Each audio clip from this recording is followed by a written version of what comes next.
Yeah, we find her, the beautiful girl we've been missing. We wanna have her kissing. We find her, now we in love. So go so the remix. DMB, Tux Bites, remix.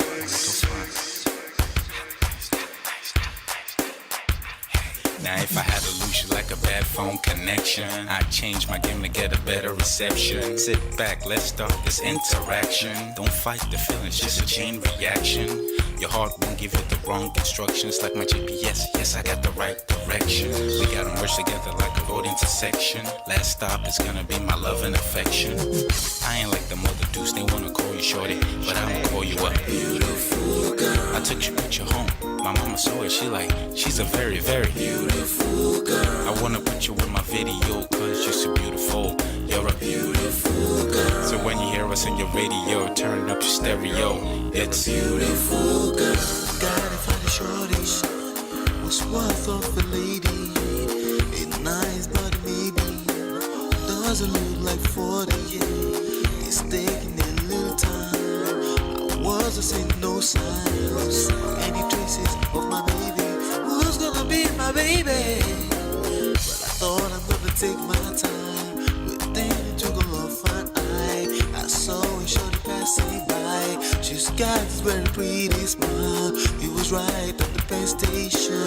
I tried to make a conversation, holding her arms, feeling so charmed. I felt the sensation. It's been a while that I've been trying to find a beautiful girl. Now I realize I found me a beauty, beautiful girl. She's a model, she's so fine. I just wanna take it by beautiful girl. Sparkling eyes, a killing thigh. I found me a beautiful girl. My wish came true when I saw you, girl. God must have blessed me with your beauty, girl. Looking so right from your head to your toe. Shaped like a Coke bottle with a smile of a queen. My queen to be, you my destiny. Got a body of a goddess with your beauty. I'm impressed and I'm never in distress. Come on over and be mine. Been searching for a man and now all the cats keep looking to mine. With a sexy walk and a sexy talk, she must be from the planet called the sexy world. I know I ain't tripping, better yet I'm thinking put a ring on the finger, we look good together. Take your place in my heart with your beauty. I'ma say that I'll never turn away. Who would think I'm in love? Such the way she smiles at me just really makes me weak. The way she speaks to me just really make me go so weak. Keep staring in her eyebrows. All I kept on saying is wow. Your beauty shines and breeze at night. All I really want in my life. Oh yeah.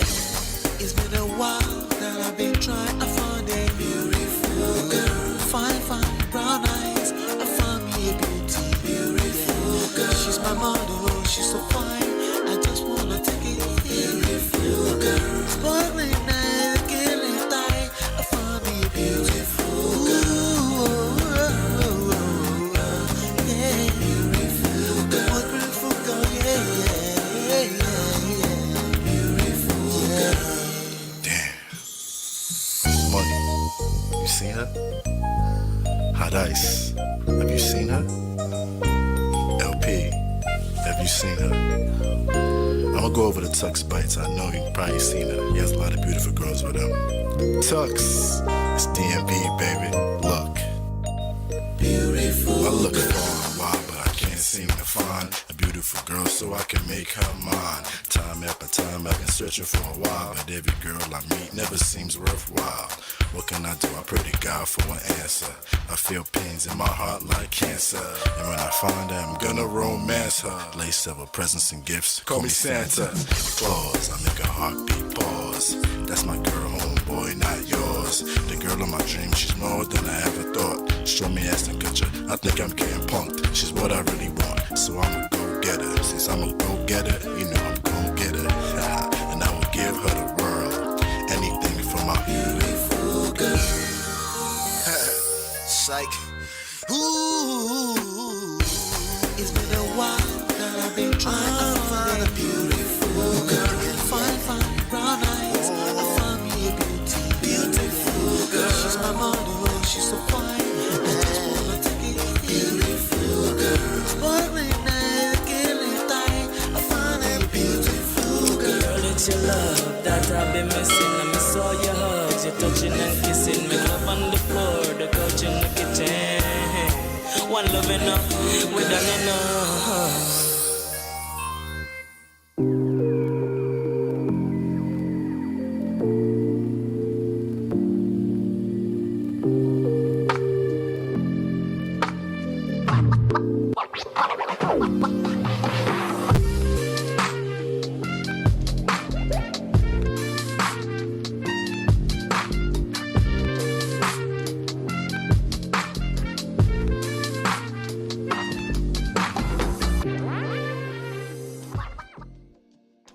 Ladies and gentlemen of Prestige, how on a day? What's going on? What's going on? What's going on? If you can hear me loud and clear, let me know in the chat that you can hear me loud and clear. If you can hear me loud and clear, just let me know that you can hear me loud and clear. Welcome back. Welcome back. Today's Friday.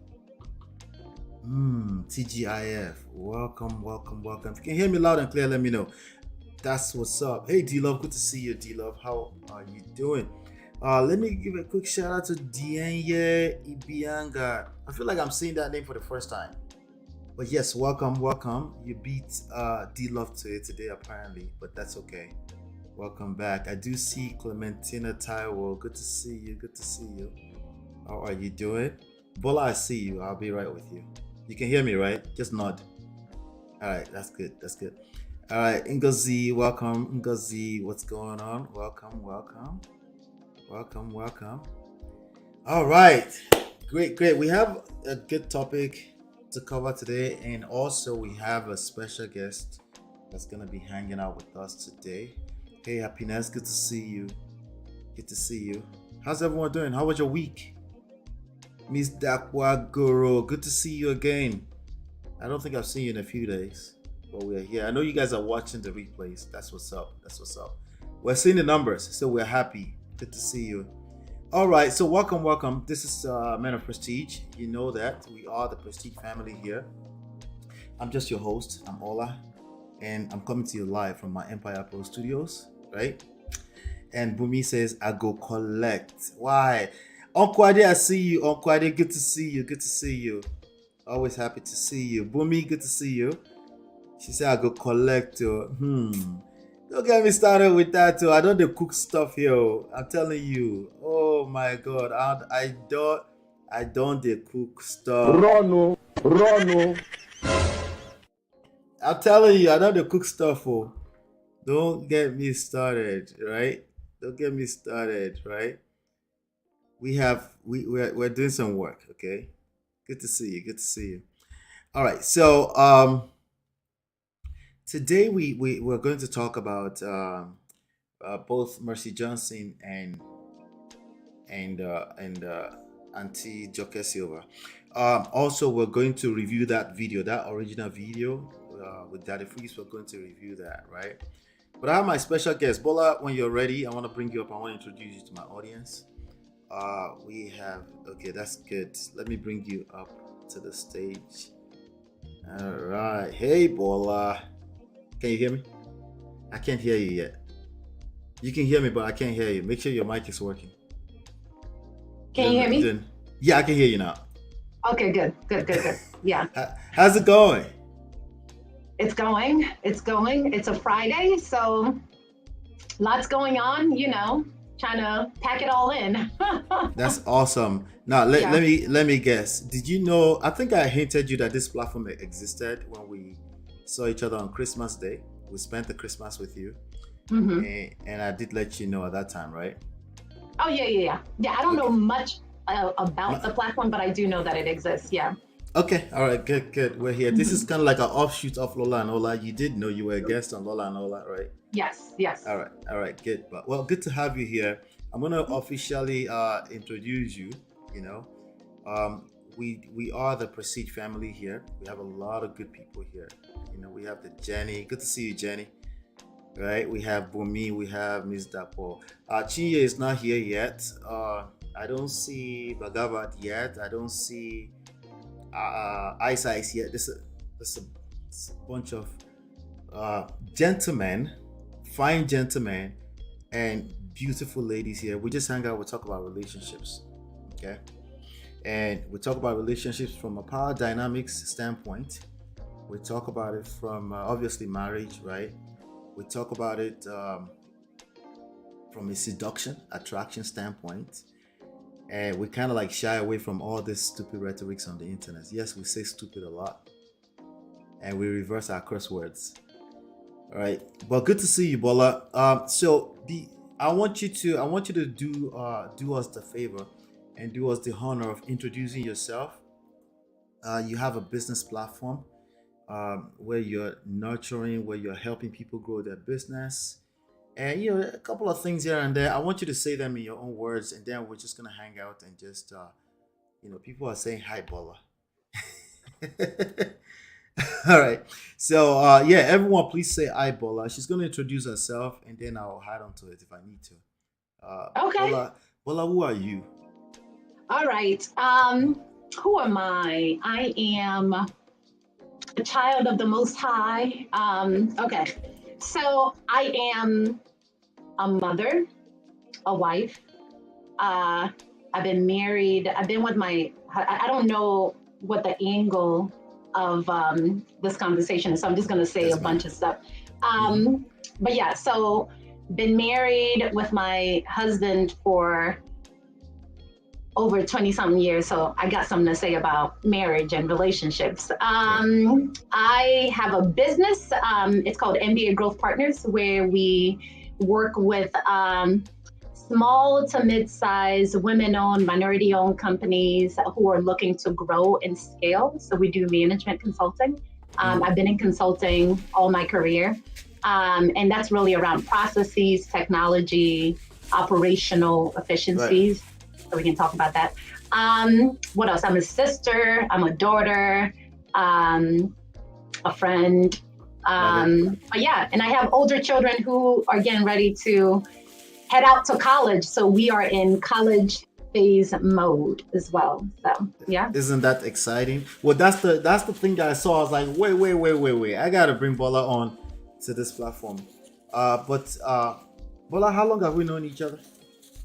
All our lives, right? right. Yeah. And what would you call the relationship between you and I? Bro and sister. Bro and sister. Yeah. I guess, right? Bro and sis, cousin, all of that, right? Yeah. Whatever float their boats, right? however we can get in right. But yeah, I mean, we're family, so. Right, we're family. And I want to say thank you, because you were there with us last week when we were boogieing down with Grandpa. So thank you for that. But yes, on this platform, we talk about relationships. Obviously, your platform is MBA Partners, right? And at the end, we're going to highlight how people can reach out to you if they have a business to grow and they're looking for all the nice things that you have to offer. And shout out to Mac, because I'm going to bring him on too at some point. Okay. You know? So, and you've been married for, what number would you say? 20 years, 15 years? Which one is the official one? I know. You've been together like forever, but what's the official marriage is 2008. So 14 years. Is it 14 years? Are you sure it's 2008? Why am I counting for you, Bola? Wasn't that the same year we got married? Was it after Busola? It was after Busola. Yeah. Okay, so I'm wrong. Yeah. All right. Yeah. So 2008. So yeah. 14 years, Abby. That's right. 14 years, but about 54 years altogether. Yeah, because we were together 10 years prior to that. So prior to that, right. Yeah. Right. Right. Well, that's good. Well, it's a lot of experience there, and the good thing about your marriage and my marriage is that we've been through it, so nobody can really cajole up with any stupid excuse. I call the Yeah. stupid excuse like that, but I try to be nice, because they want us to be, even though they claim fact over feelings. Yeah. It's really feelings at the end of the day, because when they get caught up in their feelings, they don't know how to handle themselves anymore. I'm talking about gentlemen, so the gentlemen, because they're gentlemen, they're usually quiet behind the scenes, but you can see the ladies, they're going in here. So but we're going to have this conversation. What we usually do is we bring up celebrities, and we just look at what's going on, we react and stuff like that, and I get your your mindset, your thoughts about what you see, and then we'll take it from there. At the end of it, we'll see, we'll make sure we get information about how to reach out to you, because at the end of the day, this is about business. Let's not get it twisted, right? Well, business, connecting, all of the above. So yeah. And I do have a podcast. I keep forgetting. I should have said that. Some Days Today. I'm bringing that back in the new year, so y'all can look out for that too. Are you sure, Bola? You ready for that? Yeah. We gotta bring it back. Yeah. Someday is today. What a Yeah. name, right? Someday is today. Like right now, we have to live right now. Yeah. That's what's up. All right. So let's get into it. We're just gonna have fun, relax, and then, I want to hear your thoughts on some of this stuff we'll review. We have about 2 major topics today. Before we get started, hey Eunice, good to see you. Eunice says 20 plus married. You look super cute.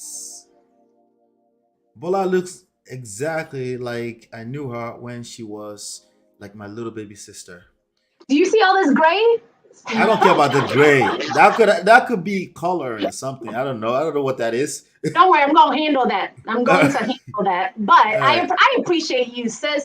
You are much appreciated. Yes. But you know what, Bola? I was looking at your picture on Instagram. Was it yesterday?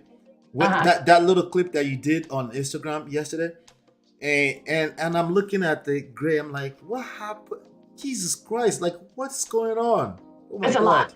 It's a lot. It's genetics and stress and marriage and kids. Mom is kind of like that. You look so much like mommy right now. Yes, exactly. With the glasses, the short hair, we're twinning. Yeah. Right. Well, that's awesome.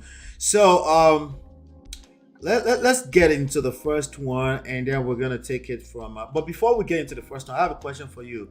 Do you see any correlation between business and relationships in general? Okay. So help me, because I can go to do 2 different paths with that. So what do you mean by that? Do you mean I want growing? all of it. All Okay. of it. Whatever path comes to your mind first. Let's go in there now first. Okay. Wow, it's a lot. Okay. So I think relationships and business, or anything that you're trying to birth and multiply and nurture, requires individual growth. It requires a lot of constant development of yourself, which is not easy. And a lot of us, we come in to relationships or even business feeling like we know it all. I mean, you come into a relationship, especially if you're later in age, thinking, I need someone to check these boxes, and if they don't, it's not going to work. So you're really you're looking to be rigid a lot of times, which doesn't work well for relationships. And it's similar with business as well. I mean, you go into business thinking you know your stuff, that's why you want to do it. But business is an amazing, interesting way where you get to really sharpen and grow yourself, and a mirror of the reality of who you are is constantly put in front of you. So I think I do see a lot of correlation in that way, because anything you want to birth and nurture and manifest and grow, multiply, requires a lot of you. And it requires you to submit the totality of who you are in exchange for the person that you want to be in that future. So I think you got to swap yourself out, is how I see it. But yeah, I mean, we can get into that. And then the other way I was going to look at it is Mac and I do a lot of business together, and I wasn't sure if that was where you were going. Yeah. And it's challenging. It's challenging. Business, relationship, mixing all of that together Right. can be really difficult, Yeah. especially because of what I said earlier, which is you are looking to grow yourself. Mm-hmm. Your partner has to grow themselves. Mm-hmm. But at the same time, a lot of times the vision that either God has given you or that you have is not clear to the other person. So you all are trying to steer down a path Right. where you both may not be aligned or fully see where the end goal is, which can also cause a lot of conflict sometimes. So Right. all of that takes a lot of growth. That makes sense. I've had that experience a long time ago. Shola and I used to do business together. We still do, but we've had to pivot. We've had to adjust. We've had to move a few things around because we're two different individuals. As much as we want to be partners, right?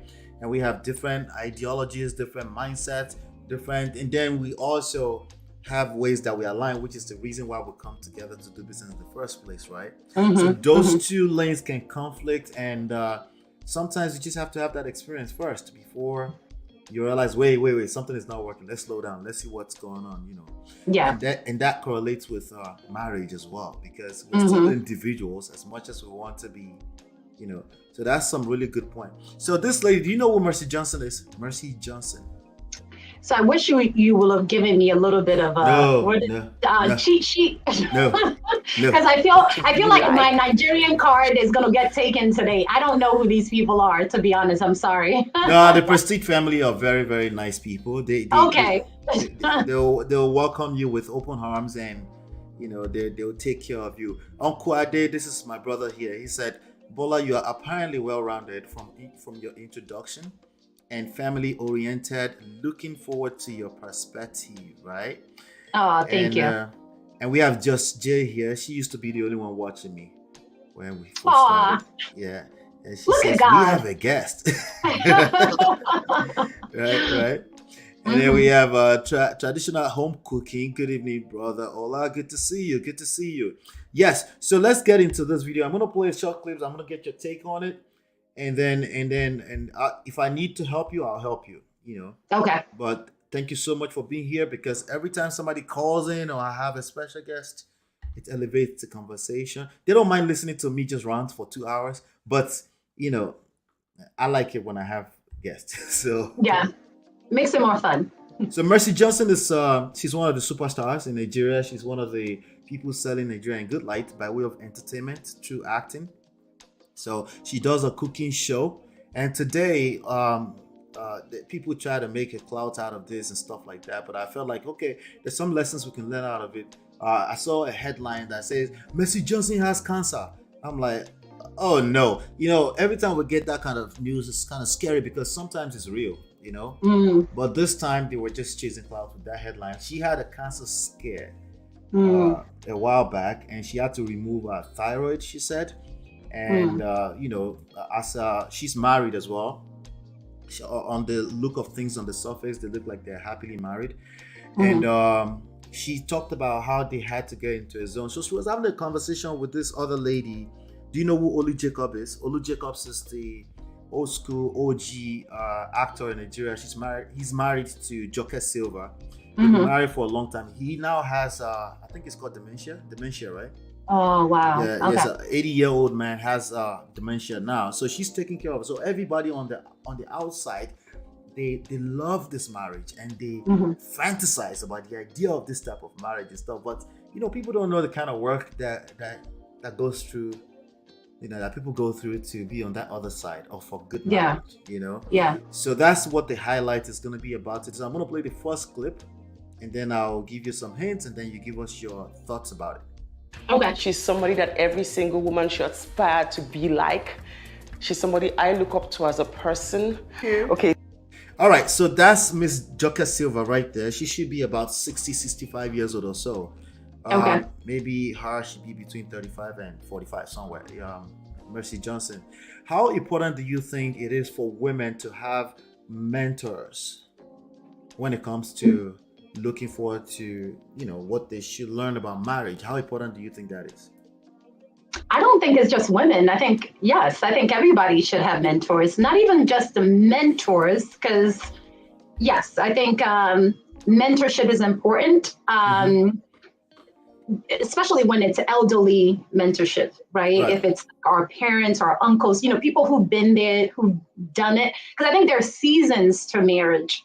There are seasons, and a lot of times if you're in the same season as maybe a friend of yours who's really smart or you like, but perhaps hasn't gone through some of the challenges that you've gone through, then it may be difficult for them to mentor you accordingly. But I do think it's important to surround ourselves with a council of elders when it comes to marriages. I mean, because it's so difficult, but it's so important. I think the ministry of marriage, and I've learned this even more recently in the past few years, it's such an important thing. And we can get into all my beliefs about it, but if you have children who are essentially going to have children, we are in the space of kind of feeding generational insights. We're changing the course of history based on how well we do with this union or otherwise. So it's such an important thing. I think we take it really lightly. And perhaps maybe even I had taken it too lightly until it all kind of came together for me. And I think God always gives us, when it's time for you to learn the lesson, you're going to learn the lesson. So whether or not you want it. So for whatever reason, just the importance of marriage and really what we're working on and what we're doing was not completely revealed to me until recently. But yeah, mentorship is so important, for sure. Right. Would you say that you do? So you've been in a marriage now. I mean, you guys have been together for forever, and within the last 2 decades, let's just say 2 decades, right? At what point did you start to figure out, like, wait, I think I need to talk to someone that may understand what is going on? Maybe I don't know what the hell is going on. At what point did you start feeling that way, if you ever felt that way? Probably right after we got married. So we were after?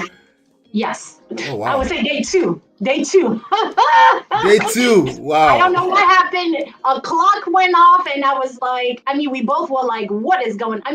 I don't want to, make too much jest of it, but it was pretty soon after we got married and like I said, we were together for 10 years. So I just think the nature of our relationship prior to getting married was one of, friendship. We like each other. We had a great friendship. We could, converse back and forth. We just had a really good connection, which was great. And then we started having babies, which at that point, children change everything. And that's when, things start to come to surface in terms of just the importance of what you're doing when you're rearing children. And if you're not on the same space or page with your partner, you don't have the same set of values, you grew up differently, you have the same leanings, the same kind of religion preference. There's just so many things that then it starts to rub off and become difficult. I was hoping that you would say, no, we've always been good. We've never needed any mentor. I'm just advising people. Then I would have said, "Stop the cap."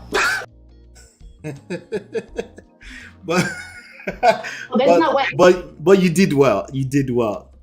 But I was thinking you would say maybe 5 years, 7 years, but you took it all the way back to like day 2. That's so real, because when my wife says like day 2, I'm like "Stop the cap."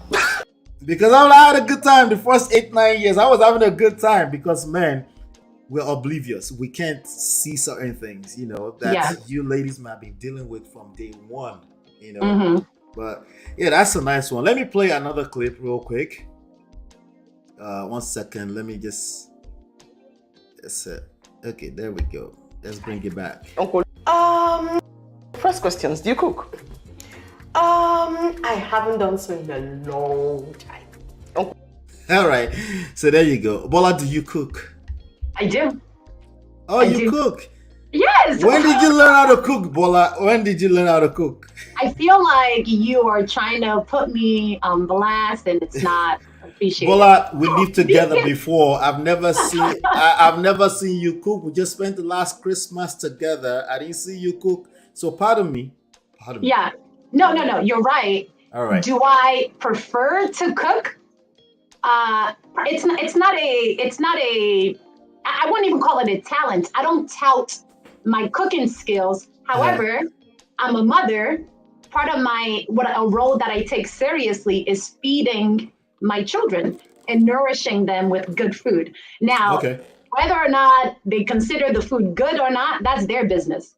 Y'all are gonna eat this food is what's gonna happen. Wow. Okay. And I take pride in putting fresh meal on my children's table every day. I do cook. Mm-hmm. That's nice. I think you would cook. I think most women that I know may not have cooked growing up or spent too much time in the kitchen, but it was always somewhere at the back of their mind. They always find pleasure in being able to cater to their family, at least the children. You know, what I hear on the internet these days, I'm like, yeah, who are these people, man? Jesus Christ. Some people complain that women don't want to cook. When this time and age that women, when they hear somebody say potentially a mentor for marriage, they're like pushing against you hear things like, we don't know what they're dealing with inside their house. Mentor call mentoree. Remember we talked about the mentorship, right? And when it comes to cooking, you're like why is cooking and women synonymous? Even though nobody really said that, but that's pretty much where their mind goes first. So it's kind of interesting that you said that. And also there's a lot of men that really they don't directly do it, so it's kind of hard to catch them like this, right? You catch them like this and they're easy to get away, right? A lot of men insinuate that if you can't cook, you're not really a wife, but let me play this next clip and then let's take it from there. Then I want to hear your take in terms of the cooking thing and what your thoughts are. Let me play that really quickly. Kolu is the one who liked to cook. Yes, you cooked because you had to. Because I had to. Tell us about that. Yes, you cooked because you is the one who liked to cook. Do you cook? I haven't done so in a long time. Uncle Louis is the one who liked to cook. Yes, you cooked because you had to. Because I had to. Tell us about that. Well, when we were dating in England, we both liked to go out for dinner and things like that. And then when we got back home, got married and things, going out for dinner at that time was really crazily expensive. So all dinners, everything was at home. And he realized I really didn't like cooking that much. I was good at it, but I just didn't enjoy it. It was like a chore. But he liked to cook. But this is so romantic, and it strikes me like Uncle Lou is a very romantic person. He is actually. He is rather. So romantic. He's the more romantic one. All right, so let's talk about this. What are your thoughts after watching that? Is it a requirement? Is the times are changing? What would you say to a man that says, if you can't cook, then maybe you're not really a wife material? Babe, you want to say hello to Bola? Hey, Lola. She can't hear you. Oh, she can't hear me. Hi,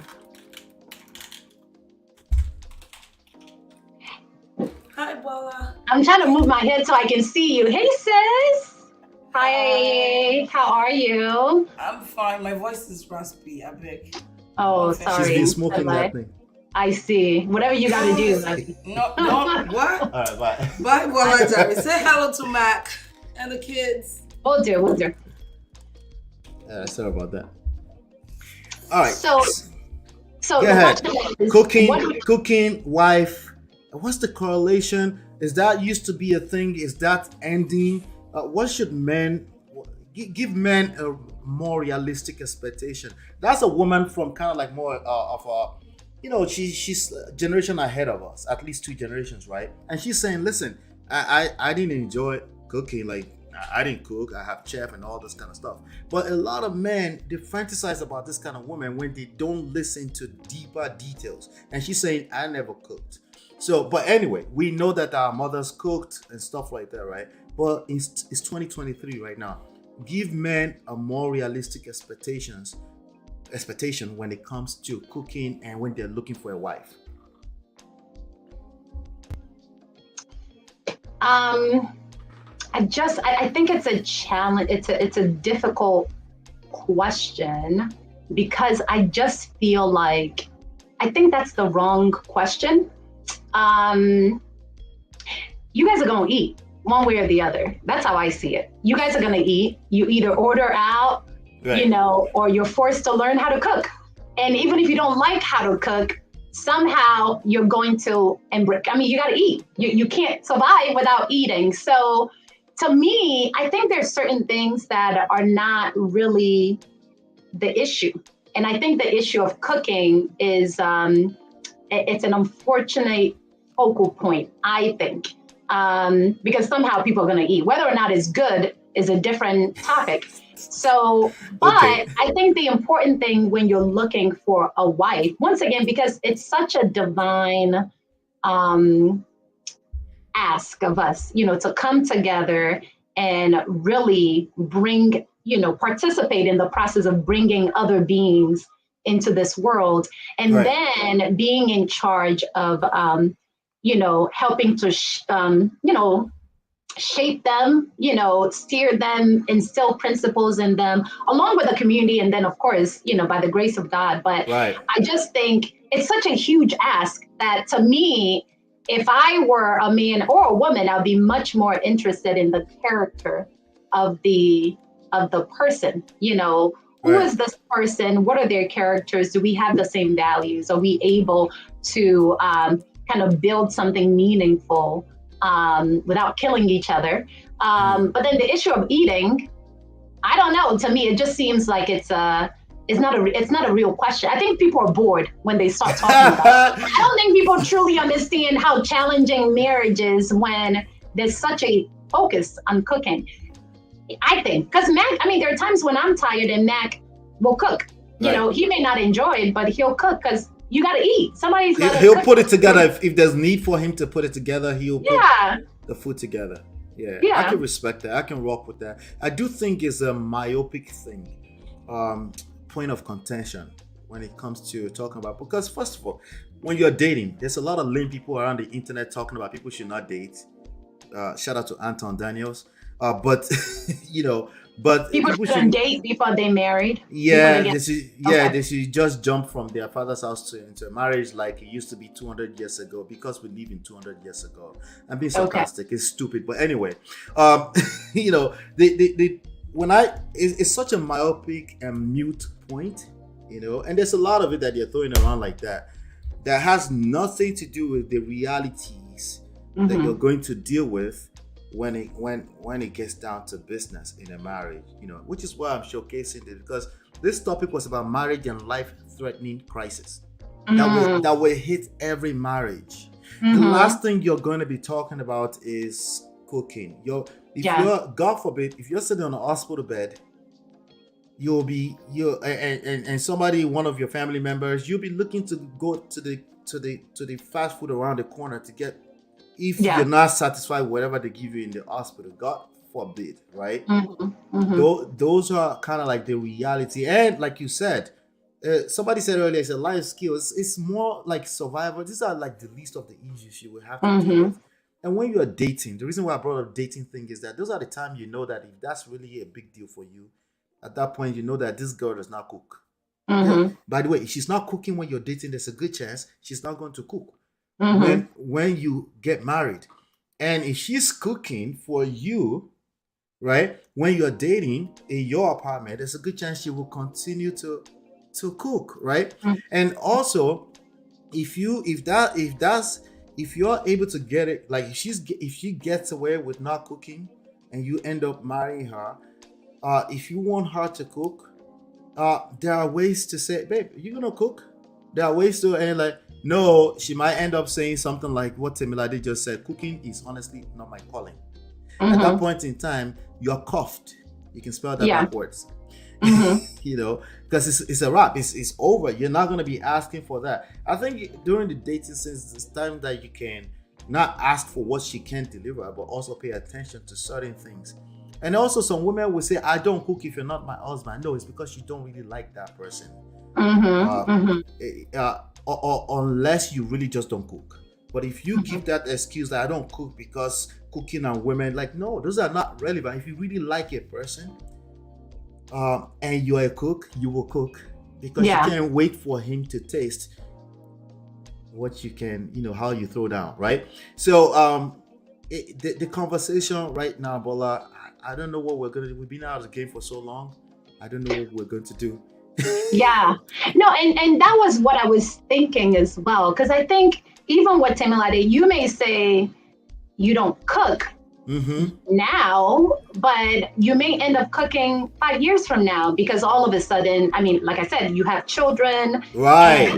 And all of a sudden the joy of cooking somehow gets triggered. So I don't, if I'm the only one at home, I don't cook for myself, you know, but there's this there's an honor that I feel in cooking for my children, to be honest, my family. And I'm not a cook. I don't enjoy cooking. So I feel where Temilade, Mac never thought I was a cook. He would never have said, oh, Bola's going to be cooking, because no, Bola was not going to. He wasn't expecting that. No, he was not expecting that. But I cook because, you know, to me, it's a part of how I want to show up, you know, in my marriage, family, and it makes me feel pride. So I just think, I don't know that you can judge someone by what they're saying when they're not in that environment. I think it's always better to see, you know, what are the true characters of this person, and what's cooking got to do with it? Not much. Yeah, you know? I think it's more so what you said, which is what D-Love is repeating here. Like we got to eat. Like, this is not like what do you call it? Qualification criteria. Like, this is retarded. This is retarded and retarded. Whoever is making cooking their talking point in terms of picking a life partner, I just think it's pretty slow. And as you can see, this is somebody that's been married for God knows how long, been married to this man forever. She said, I don't cook, I'm sorry. Yeah. So there goes your fantasies right down the drains, gentlemen, okay? That doesn't mean you can't be with a woman who can cook. What I'm saying is that if you're leading with that, you're probably missing out on a lot of other stuff. You're wasting a lot of energy on the wrong stuff. Let me play on here. Let's keep going. Are you enjoying it? Yeah, this is good. Yeah. All right, good. All right, let's keep going. Yes. Sorry, I'm going here. Yes. Sadly, we all found out. Yes. Sorry, I'm going here. Yes. Sadly, we all found out Okolu had dementia. Yes. And then adding that to all of these stories you've told me now, how has coping been? Because apparently things have changed, you miss lots of things. How do you augment, you know, how have you been able to adapt to this change? Well, I think for me, it was getting to the place of acceptance. To, you know, sometimes when you know, a partner starts exhibiting some things, and, you know, there'll be the religious side that say, oh, you need to, you know, all these prayers and things. And then there are also, you know, other sides that will say, oh, you should be, you know, if you use all these natural herbs and the natural this and organic that, and, you know, and you're doing everything that you're being told to do, and there's no change. It's almost like the patient is getting worse, you know. But when you get to the stage of acceptance that this is your new reality, honestly, it's so much easier. It's so much easier. You realize that, okay, this is the new season. This is your new reality. So you're working with your partner and you're like, you meet them where they are, you know, wherever they are, you just meet them there, and it's so much easier. Yeah. That's a huge lesson. So that's what I'll be telling these people, man, you know, because, you know, Ola, you've been out the game. You don't know this dating. So okay, calm down, calm down. Based on what you just told me, you're complaining. You're actively complaining about your dating scene, about relationships, about your young 2-3 years old marriage. And I say, meet them where they are. That's what you did to marry them in the first place. What make you think you have to stop right now? Right? This is going to be useful when it comes to, the title is in sickness and in health. People thought this was a joke when they thought it was a joke, right? But this is the reality of this lady. The man is between 70 and 80. Suddenly, it started dementia. Reality. A very young woman, right? And I don't know, what's Bola, I know I don't want us to go too personal, but in terms of life crisis hitting marriage, what would you say to that in terms of maybe sickness, maybe it's infidelity? They always think it's just infidelity. They don't think about anything else. What are your thoughts? I mean, I think that was a great point that was made about the season and acceptance of the season. Yeah. Like I said, I've gone through various seasons of marriage, and each one I've had to be dragged into in terms of acceptance. But like she said, once you accept it, then you're like, oh, okay, I guess it's not that bad. Because really what's happening is, growth is being forced on you. So when things change, I mean, the one constant about life is change, right? So just as life is always changing, the seasons are always changing, your marriage is always going to be changing. Right. And we're always expecting to deal with those changes with the versions of ourselves now, because you start to like that part. Oh, I like how I move now. I like everything. So when change is being forced upon you, it becomes very difficult and you resist it quite a bit. But I think the point is, if at every point you can really close the gap between, the initial shock and resistance, and when you accept it, then it becomes easier to deal with. But what I'll say that was a real lesson for me recently is I don't want any title that I haven't earned. Do you know what I mean? Like, I don't want a title. I don't want to be a mom in name only. I want to earn my mothering, So, and that's why I say, like, it's a pleasure for me to cook. I don't care if these kids like it or not. This is me at my mothering best. Mommy's food. This is mommy's food. And it's the same with everything. I don't want to be a friend in name only. Oh, that's just my friend. But then, we're only friends when it's convenient. And then when you call me, I'm busy, I can't. Then you're not a friend, Everybody has got to go earn whatever title you have. If it's sister, if it's friend, if it's mother, and for sure, if it's a wife or a partner of anything. And in earning something and calling yourself whatever title, that is you going through the thick, the thin, the good, the bad, the ugly. If you're it's easy to show up as a wife when it's easy, of course. That's who can't do that? That's like play stuff. That's acting. You get on stage and be a wife. Oh, this is right. You really become a wife when it gets difficult. And now you've got to pull back all of those thick and thin. When you talk about unconditional love, it's easy to love someone when they're doing exactly what you want them to do, of course. Who doesn't want anybody to do what they want them to do? But unconditional love is, regardless of how you're showing up at this point, I may not understand it, I may not like it, I may not whatever, but I'm going to love you through it, And I just think we need to put those things in context. And that's what I think the point of acceptance is, because it requires something of you to truly go earn something. When you're earning something, it's taking something from you. So just accept it and go earn it. Yeah. Right. I like that you used the word earn. It's something we talk about here all the time. I always say respect is 100% earned. The moment you have to ask for respect is because you didn't earn it, and And if they give it to you, you will lose it again because it's not sustainable. It's the same thing with power. You take it. It's not given, right? And taking it is not beans. It's not something you say with mouth. It's going to take everything in you. It's going to test everything you ever believed in, right? When it comes to marriage in particular, or romantic relationships in general, it's the closest people to you that will test you. Test and get on your nerves and stuff like that. Those are the tests. If it was easy, everyone else would be doing it right? But the reason why people do it is because they want what's on the other side. It's because it's worthwhile. It's something great. You want to be able to say you've been with this person for 20 years, for 15 years. But it's going to take work.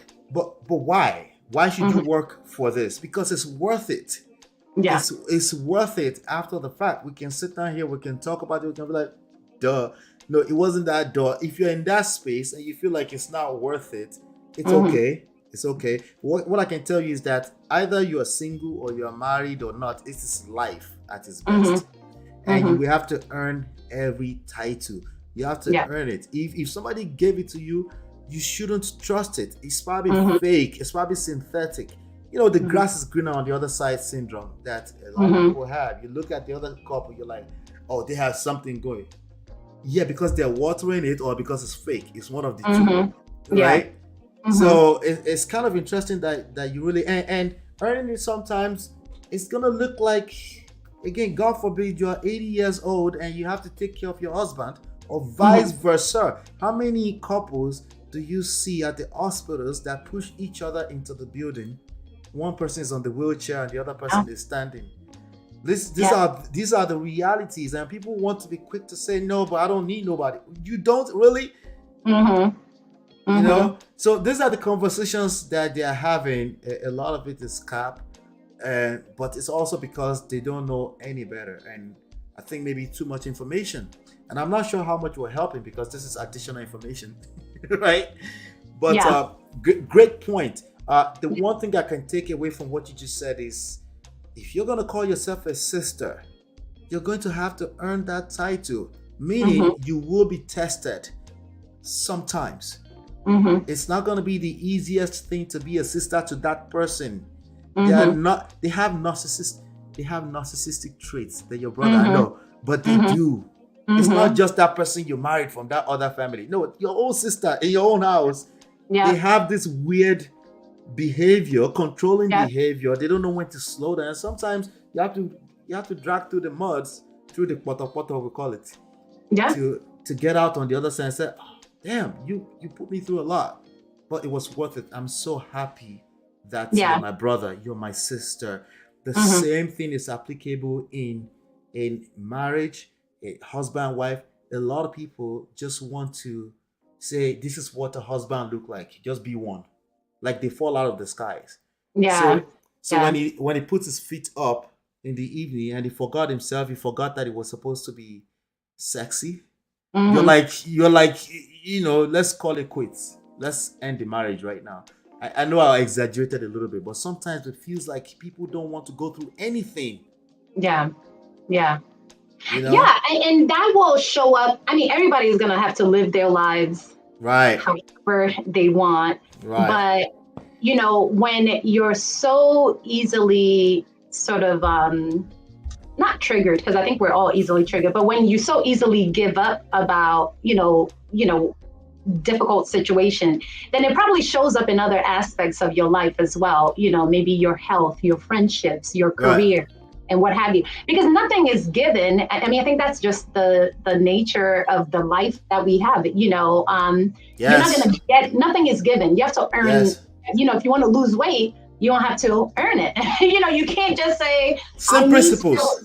It's the same thing over. If you're in first grade, you're trying to go to second grade, you got to go learn those arithmetic. You got to go figure it out. Your brain has got to expand. You got to sit there, take the test, prove to us that you know it. No one just gives you, you know, randomness and says, yep, you know, you want this. Even a car, when a car gets, you know, the most safe car, it's because it's been conditioned. You know, they've ran it through the wall, they've done all this other stuff. And because it was not destroyed, it comes out and they're like, yep, you are the safest. So you can't claim anything unless you've gone through the test. And I think we all need to just understand that, so when you're going through the test, if you can just be aware enough, you should actually awareness. Yeah, you should actually cherish it and welcome it and tell yourself, this is what I've been training for. Okay, this is what I've been training for. Let me get to work. Let me get to work because it's not pretty. I don't like this, but if you can just be aware that you're going to be tested, and when you're tested, it's because you're getting ready to be elevated in whatever form. The growth is taking place. So just welcome it. It's going to be hard, but then now you can go figure out how to, pass that phase of your. Right. I want you to speak to this. Just Jay said they got shit in their grass too. That's a word. Everybody does. All right. She says, I want companionship. I refuse to sacrifice my peace for it though. What do you think? I don't think anyone can take your peace away. And I know that's a very maybe PC, but I've been through a lot in my marriage. So, and, I think all I know, it's not as if my husband is he's going to make me earn whatever, That's my boy. Yeah. You're going to be a wife, you're going to earn it. So it's not a walk in the park. So that's what I'm saying. Right. So it's not as if I'm like, I have my peace because or whatever. No.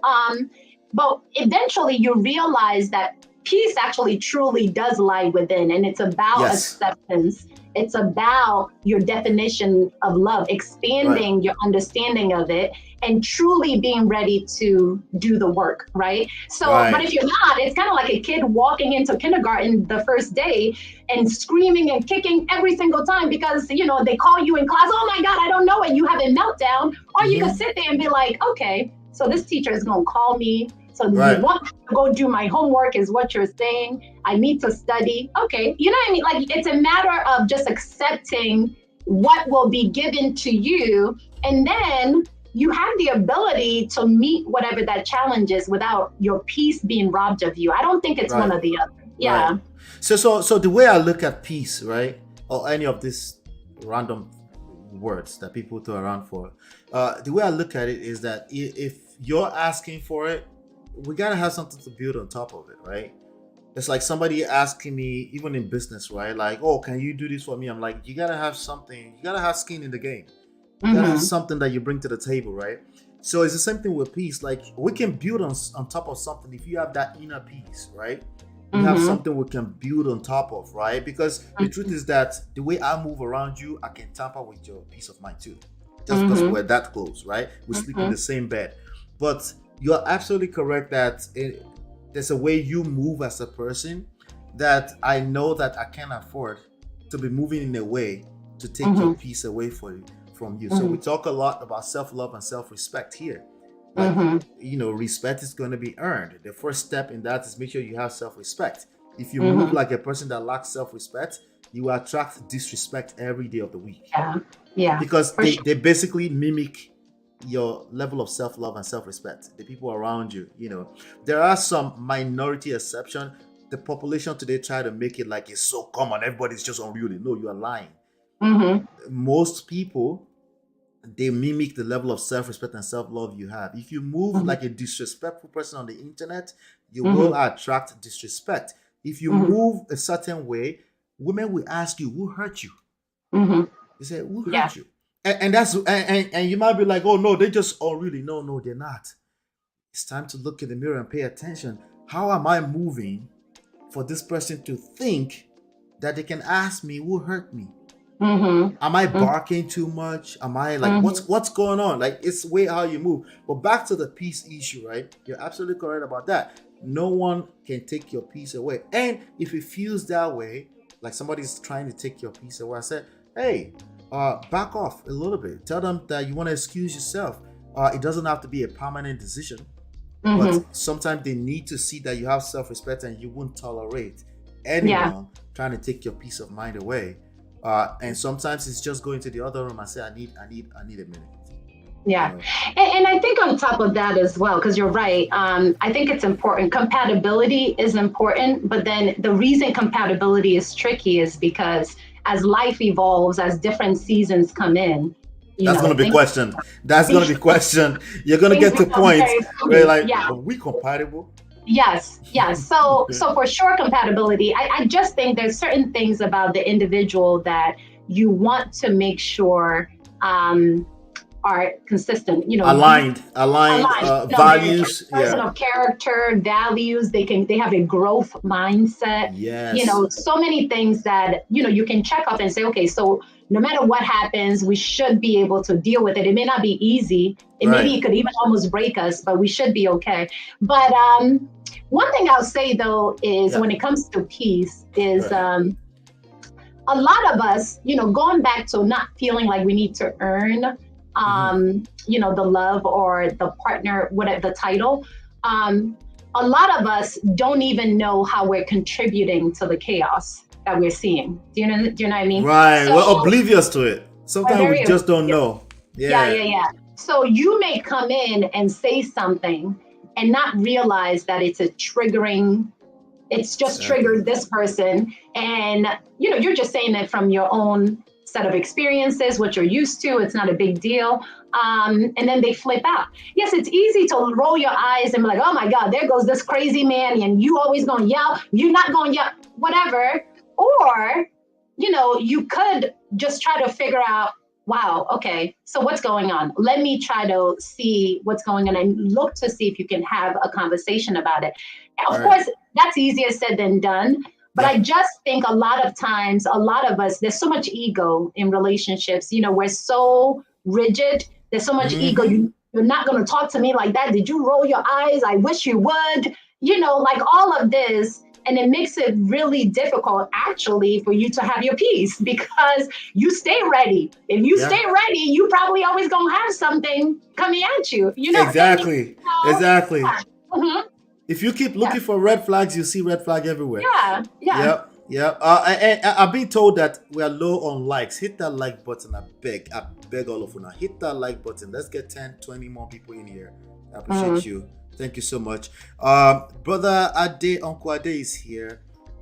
He says, I will also want to consider our cultural aspects when it comes to cooking because my father's and baby boomers generations makes it the sole responsibilities of the woman. Yes, that's a good point. What do you think? I agree. I think there's so many. My husband is Haitian, and the way he grew up, it's similar to Nigerian culture, but the way he grew up, the mom not only Haitian as in Sapase, so they're not confused. Haiti. All right. Yeah.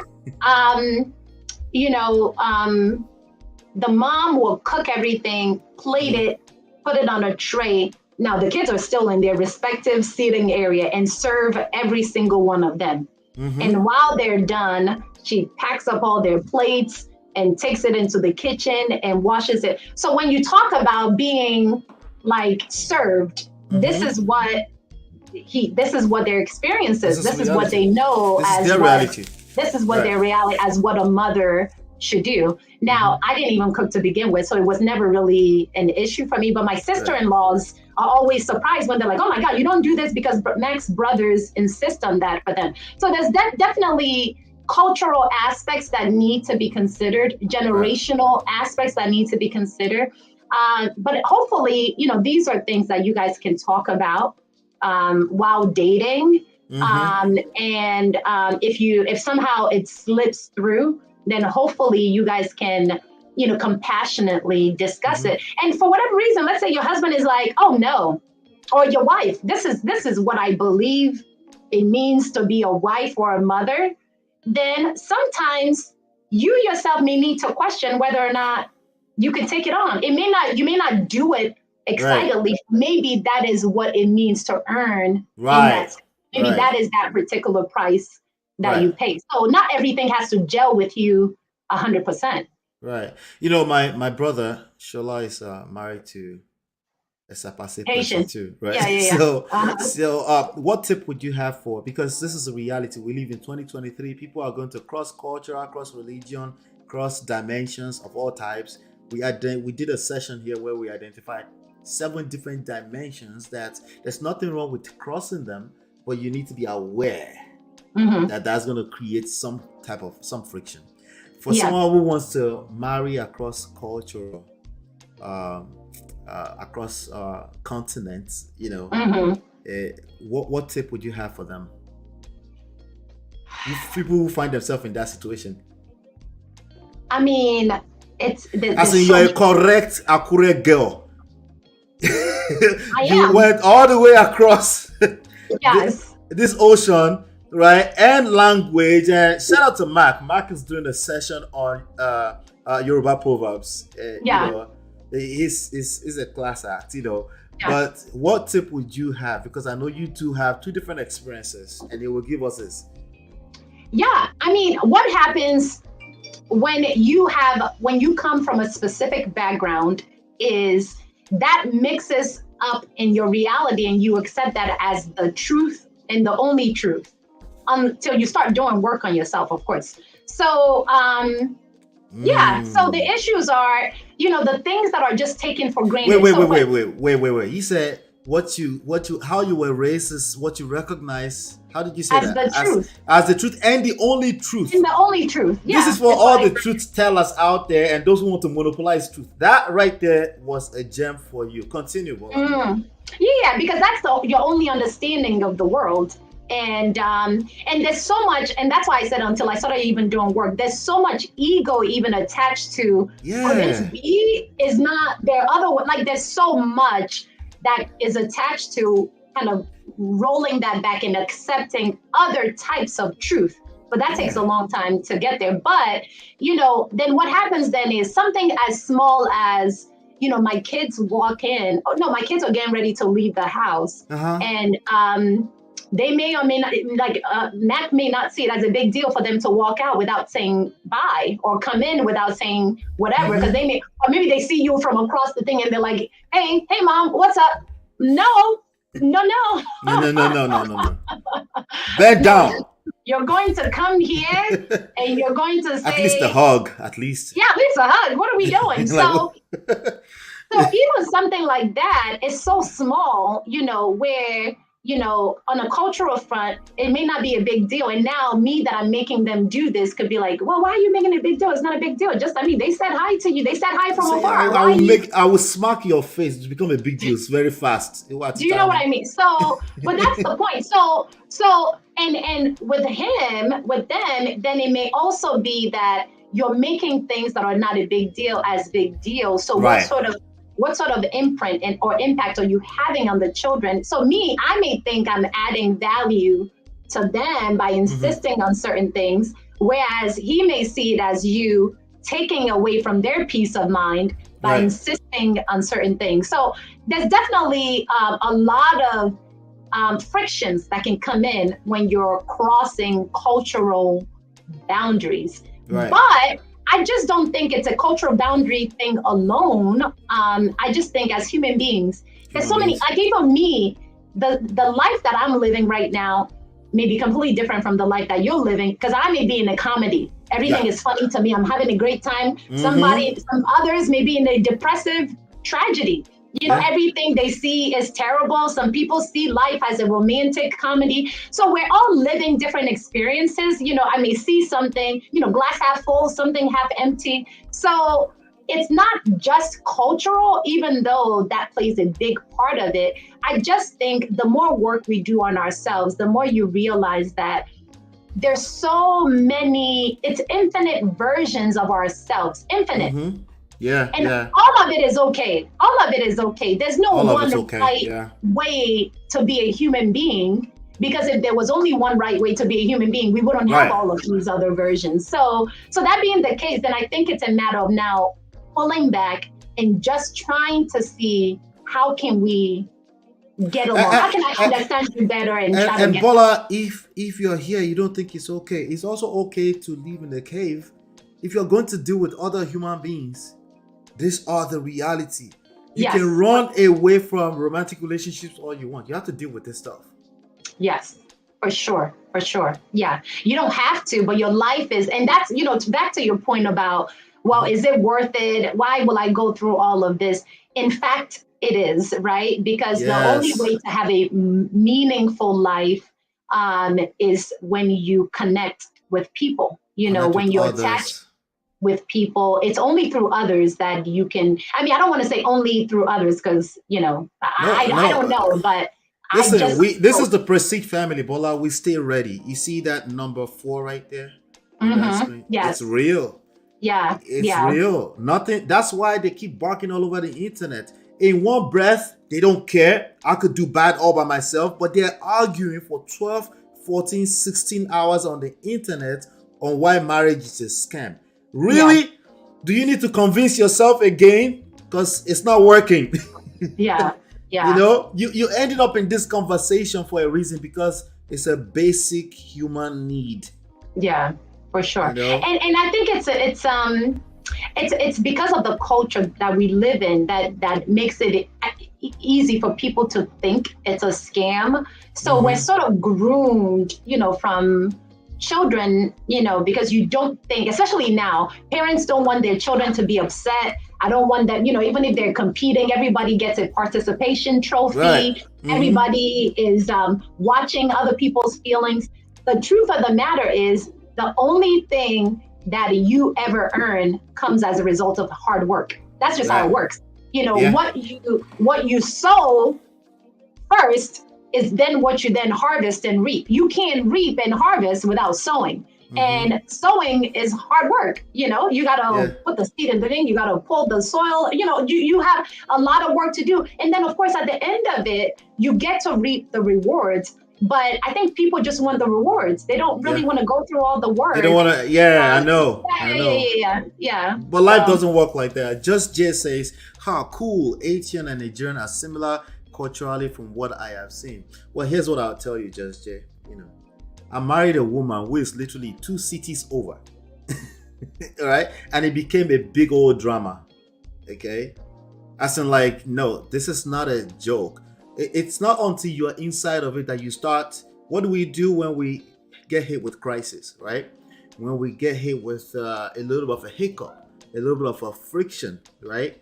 We're looking for what's the difference? Why is my family better than these other people's family? You're looking for all the things that they're wrong about or that's wrong about them, and you're safe, you're exonerated. That's just, again, it's subconscious, right? And this is how we all operate. My father told me stories of when they told him not to go to the next street over because they said they usually have ringworm over there. Wow. Like those differences are real. So it's better, I think, like you said, awareness. Just be aware that those frictions are gonna come. Sometimes what we do is we blame the differences for it, right? Yeah. It's because it's Asian, I'm Nigerian, or it's because we usually have 4 toes in my family and you guys have 6. It's because all these weird things, but that's not the work. Look inwards, right? You're just human like the rest of us. It's a little uncomfortable. By the way, nothing we say here is easy. Everything we say here is easier said than done. Okay? But it's so worth it. It's so worth it. Let's continue that video. Let's get back into that video. I think we got a few more to go. I think one more to go, and then we can see if Odie and I have actually been here. I've never discussed it. So she said Odie and I have actually been here. That's her and our husband. So she's going to tell our own side of the cancer and stuff. So you would think, oh, that's because they're old, dementia, you know, it should be expected. No. This, God forbid, this can happen very early, and it comes in different shapes and forms. It could be complication with childbirth. Yeah. And you're required to step up, you know. Let's continue. Let's see. That's a huge lesson. Because Odie and I have actually been here. I've never discussed it where we had like a scare. Okay, who and who? I had like a cancer scare in court. Oh, okay. Yeah, and I had like my thyroid removed. Okay. Yeah, and it was like a journey for us because we had heat. My last was 6 months at that time. Sorry, pardon my manners. Let me do a quick shout out to Temilade. Thank you so much, Temilade, for the super chat. I appreciate you. Thank you so much for supporting the show. I appreciate you. Just wanted to do that before we continue. Let's keep going. Yes. And then, we kept saying, okay, we have to understand this is the new us. Let's go get the surgery done. And then we got there, they said I was going to be on medication for the rest of my life. And it was the reality that we had to sit down. Yeah. Them giving me a time and say, you can't miss your medication once you wake up. That's the first thing. Telling me all of the side effects. So I'm reconciling with this. You're saying is the truth. At the point when you realize this is where we are. Let's grow from here and live in this comfort zone. Exactly. God, I'm so honored to be in your presence. So what is that one thing you say to anybody who's going through domestic violence now? Leave. You heard that? Do you agree with that, Bola? Domestic violence is it's a very dark energy that I think is difficult to overcome. And yeah, I couldn't do it. I hear you. I don't blame you. I couldn't do it. It's tough. I think, domestic violence, you should probably leave. Love them from afar. Yeah. Like that's it right there. Love them from afar, yeah. And I would even say, even also with too much emotional abuse as well. Unless you go shore yourself up to where you can kind of guard against taking in so much energy, it may be better to leave. Emotional abuse is a very dangerous thing as well. Yes, because you don't know at what point, because nobody, like that first one, when somebody lay hands on someone, is the first for a reason, because it never happened before. Yeah. So that's a good point. What I always say, this is the other angle of it. I like to always come to these things to two sides, right? The first side is what you said. It's kind of like the easy side to remember, right? Hey, don't stay, leave. It doesn't have to be a permanent decision. It might have to be a permanent decision. You should not be scared of the fact that it might be a permanent decision, because some people don't change. Some people change, they will do the work. Some people don't realize they're capable of doing that. They don't realize they're capable of that level of anger, and they're like, whoa, where did that come out of? And they go do the work, and that work means it's a function of time, patience, and a process, right? And they've proven they're consistent over a certain period of time where you can feel safe again. That does happen. Don't tell yourself that never happens. It does happen. How likely is it to happen? I don't know the stats. What I know is that a lot of people are in denial of what they are capable of when it comes to abuse. So that makes things difficult. If you're not even willing to accept that, hey, that behavior is abusive. If you're not willing to admit that, hey, that's a controlling behavior. If you can't comprehend that that's a controlling behavior right there, there's nothing to change as far as you can see. So it's very tricky, it's very dicey. That's why I said, before you have any conversation, back the F off that person, have them back off, whatever, put that space in there, and then, because you will need some work too. It's not the perpetuator or the person who committed the atrocity that needs the work too. You need work, because there's a reason why you attracted that situation in the first place. The other side I like to talk about is the men's side. Typically the men's side, not always. When they say, oh yeah, but you don't know they can provoke. Like, listen, once you start feeling provoked at that level, you need to back off. You need to leave. Don't wait until she's the one getting the advice to leave, or he, because I know that I've gone through the situations too, right? Don't wait until they are being advised to leave because you are a domestic violator, right? If you feel like somebody is provoking you at that level, then you need to initiate the leaving, like now, like not tomorrow, not right now, right? So I'm definitely with that, because Yoruba people say "Emi o laro."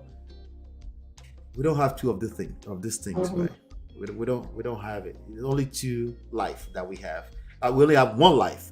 Okay, so there's no second life. So there's no need to find out that it's. What if it never gets there? What if it's just a moment? What if it's a mistake? And we will find out after you leave first. Pack your things and leave. Okay, if that person is almost unlikely, by the way, that they could change, because they can't see that they're wrong, especially when it comes to this part right here, emotional abuse. because it's basically it usually starts like that. It starts as verbal. If you've been inside of marriage for too long, is it okay, Bola, if we just stop the cap for a second? Let me play let me play my sound effect. Stop the cap.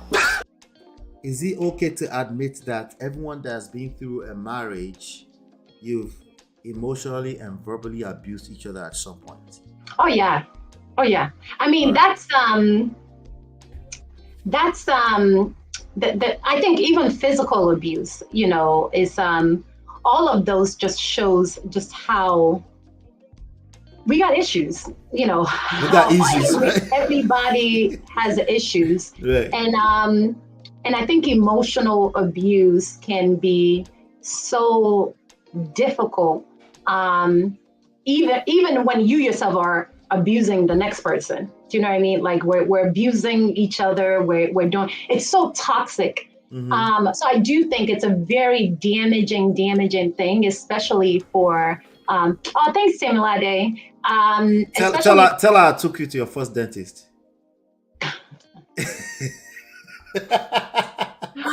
You know what? I was. How do they say? I was born that. I don't know. I was born that. Surprisingly, my Professor kids Yoba. No. Okay, all right.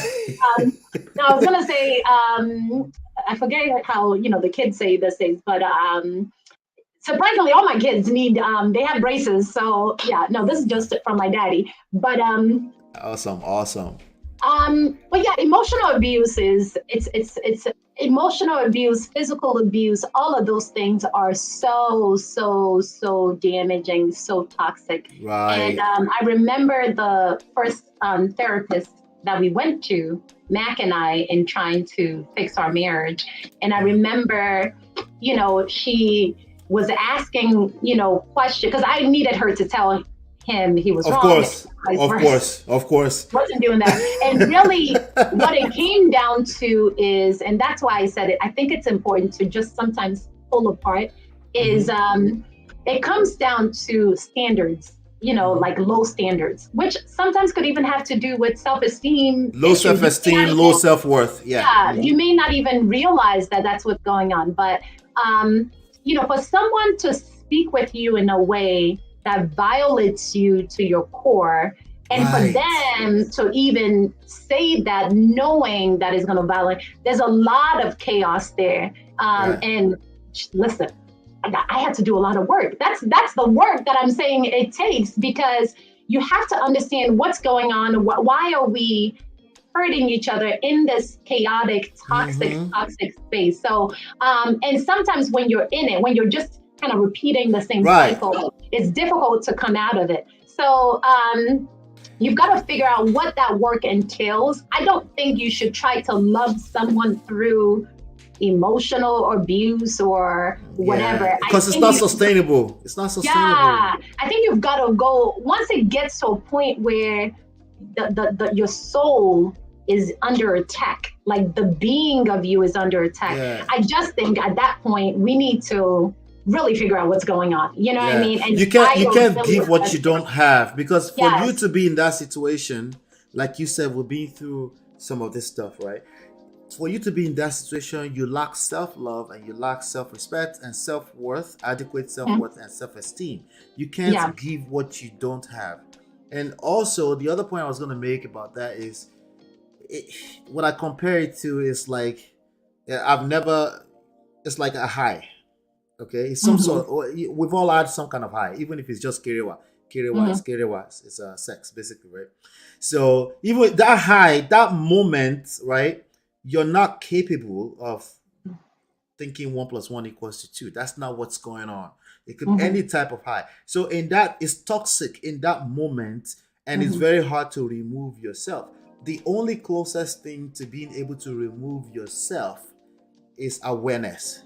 At least if you are aware that this is a thing, I am smoking Igbo right now and I'm having a hard time removing myself. If I'm not bloated, uncomfortable, if I don't have what you have in the morning when you come back from the club after drinking so much, hangover, which can be a terrible headache, right?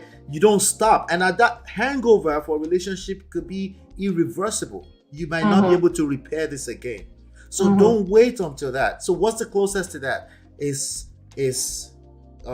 awareness. If you're aware, you find yourself in that argument, you're like, babe, what are we doing? Let me go take a shower. We can continue the conversation. At least pull back a little bit. At least. These are the things that gets to that level. People don't fall out of the skies and start abusing themselves. That they were in love. Most of them used to be in love at some point. Matter of fact, last night they might have been doing kerewa, you know. So I wanted to make that. Somebody said, does Bolas, I said Bola, so we can confuse them. Does Bola speak Yoruba? Bola, do you speak Yoruba? What's your favorite Yoruba? Of course. What's my favorite Yoruba? As in what? Pe kini. Which one? Ṣé Akure ni àbí regular Ekiti àbí? I can speak Akure dialect. Are you sure you want to go there? Mole for Akure. No, stop it, Bola. Just speak Yoruba. Regular. No, but Mole, you know what? You guys are calling me Mole so Yoruba now, of course. That's my mother. I can speak Yoruba now, especially if you were speaking it back and forth. Taban saw Sirawa, of course, Mole saw Mole jumping. Well, I'll tell you this: your Yoruba is better than Kunle's Yoruba. Kunle's Yoruba, you should stop altogether. Maybe the person that can compete with you a little bit, if you can just calm down, is Dilly. Is Dilly? Yeah. But no, I don't think anybody can come. To be honest, and he's talking about my siblings. Zimbabwe Yoruba and Semi-Yoruba, anybody even compare it. And that's because I try. Bola, stop. I'm used to you speaking English. Let's leave it at that, okay? Let's just I know you try, but every time you speak, I be trying. Yeah, you try. But every time you speak Yoruba, I'm like, okay, Bola, let's come back to this reward. It doesn't flow. Oh, my flow did though. No, you try. No, seriously, you do way better job than some people that were raised in Nigeria, you know? Yeah. Yeah, that's a good one. So anybody wants to call in, they can call in. I'm gonna play this next. Let me see. Do we have more here? I think we're pretty much let me see. Let's just see. Your load and go. What is your take on infidelity? Is it a deal breaker? Okay, I'll answer the question this way. I think for us in Africa generally, we have a kind of, we give our men a lot of latitude. To be unfaithful. We do. We always say, oh, men will be men. But the question I always ask is this. If the tables were turned, all right, and I come home one day and I said to you, and you just see my stomach growing every day, and you're not the father, and I say it's a mistake, it won't happen again, you forgive me, yeah? Because that's what we do with the guy. Then the next time again, the stomach keeps growing, and it was a mistake. Do you understand? Yes. So it's, for me, that's the thing with infidelity. See it from the other person's perspective. Tables were turned. The pain, the sense of betrayal, it's huge. All right. So I love Auntie Joke, but this is a terrible analogy. But I'll let you go first. Pregnancy, yeah.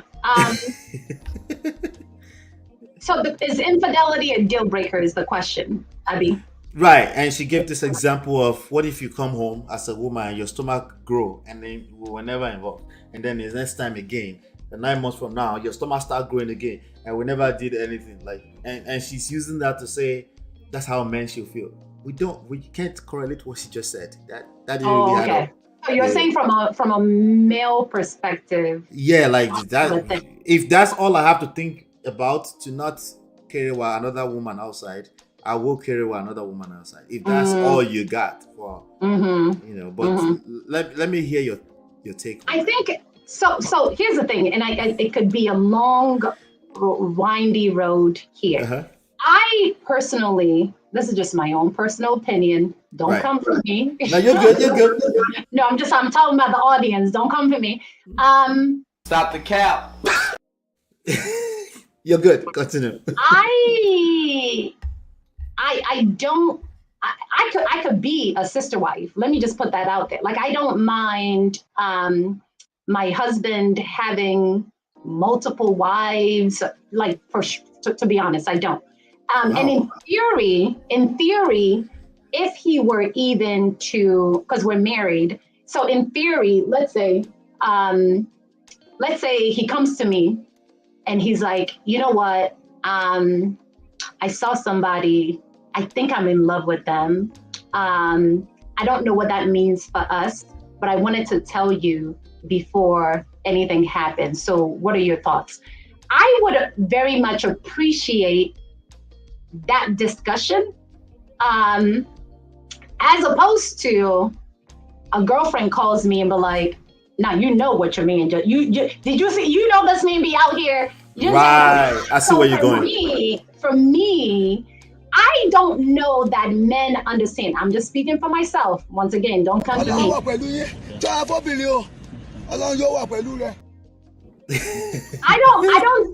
don't think women are. Wait. That was wait. Bola, 1 second. So you dribble us all over the place to come back to come and tell us, yes, continue. No, to come and say that, I think men need to understand one thing. Mm-hmm. The issue with infidelity, once again, for me, is the betrayal and the lies and the scheming and the running around and the disrespect. I mean, it's just so much that comes as a result of it. I like my men to be men of prestige, honor, character, values. You can't help who you fall in love with. If you come to me and say, listen, full chest, I love you and all, I love you and all, but I don't know, this person got my attention. Now, taking a second wife on. You understand? And I'm not even saying, but I'm just saying, now you're going to have to figure out, can you handle two wives? Because I'm a whole lot of women. You can handle two, you know what I mean? Now you're going to have to figure out a situation where you can even make it work. Like, does that even make sense? But what I'm saying though is, I think the issue with infidelity, personally for me, is the broken trust that comes from it. How can you build with someone when you can't trust them? And I don't have time to be chasing after no man. I don't have time. I'm not checking no phones. I'm not checking no emails. If you tell me you going on vacation somewhere, I expect you to be on that vacation. I don't have time to be sending investigators. It's just a waste of time. So personally, if you can't be a person of your word and you need me to be engaged in some sort of randomness with you, then we're playing the wrong game. I'm not interested. I don't want to play that game. You know, come and let's talk the truth. You know, listen, you cool and all, but Shorty Wop over there, she cool too. Okay, what we gonna do? You see what I'm saying? Like, it's a conversation. Let's have a conversation, and let me say, I appreciate you coming to me, but it's not gonna work for me. Rono. But good luck to you and Shorty. Good luck to you guys. Wow. But you see what I'm saying?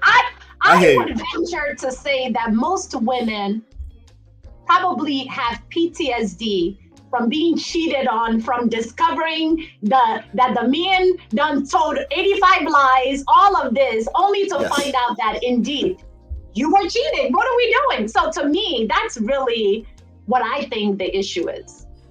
I think.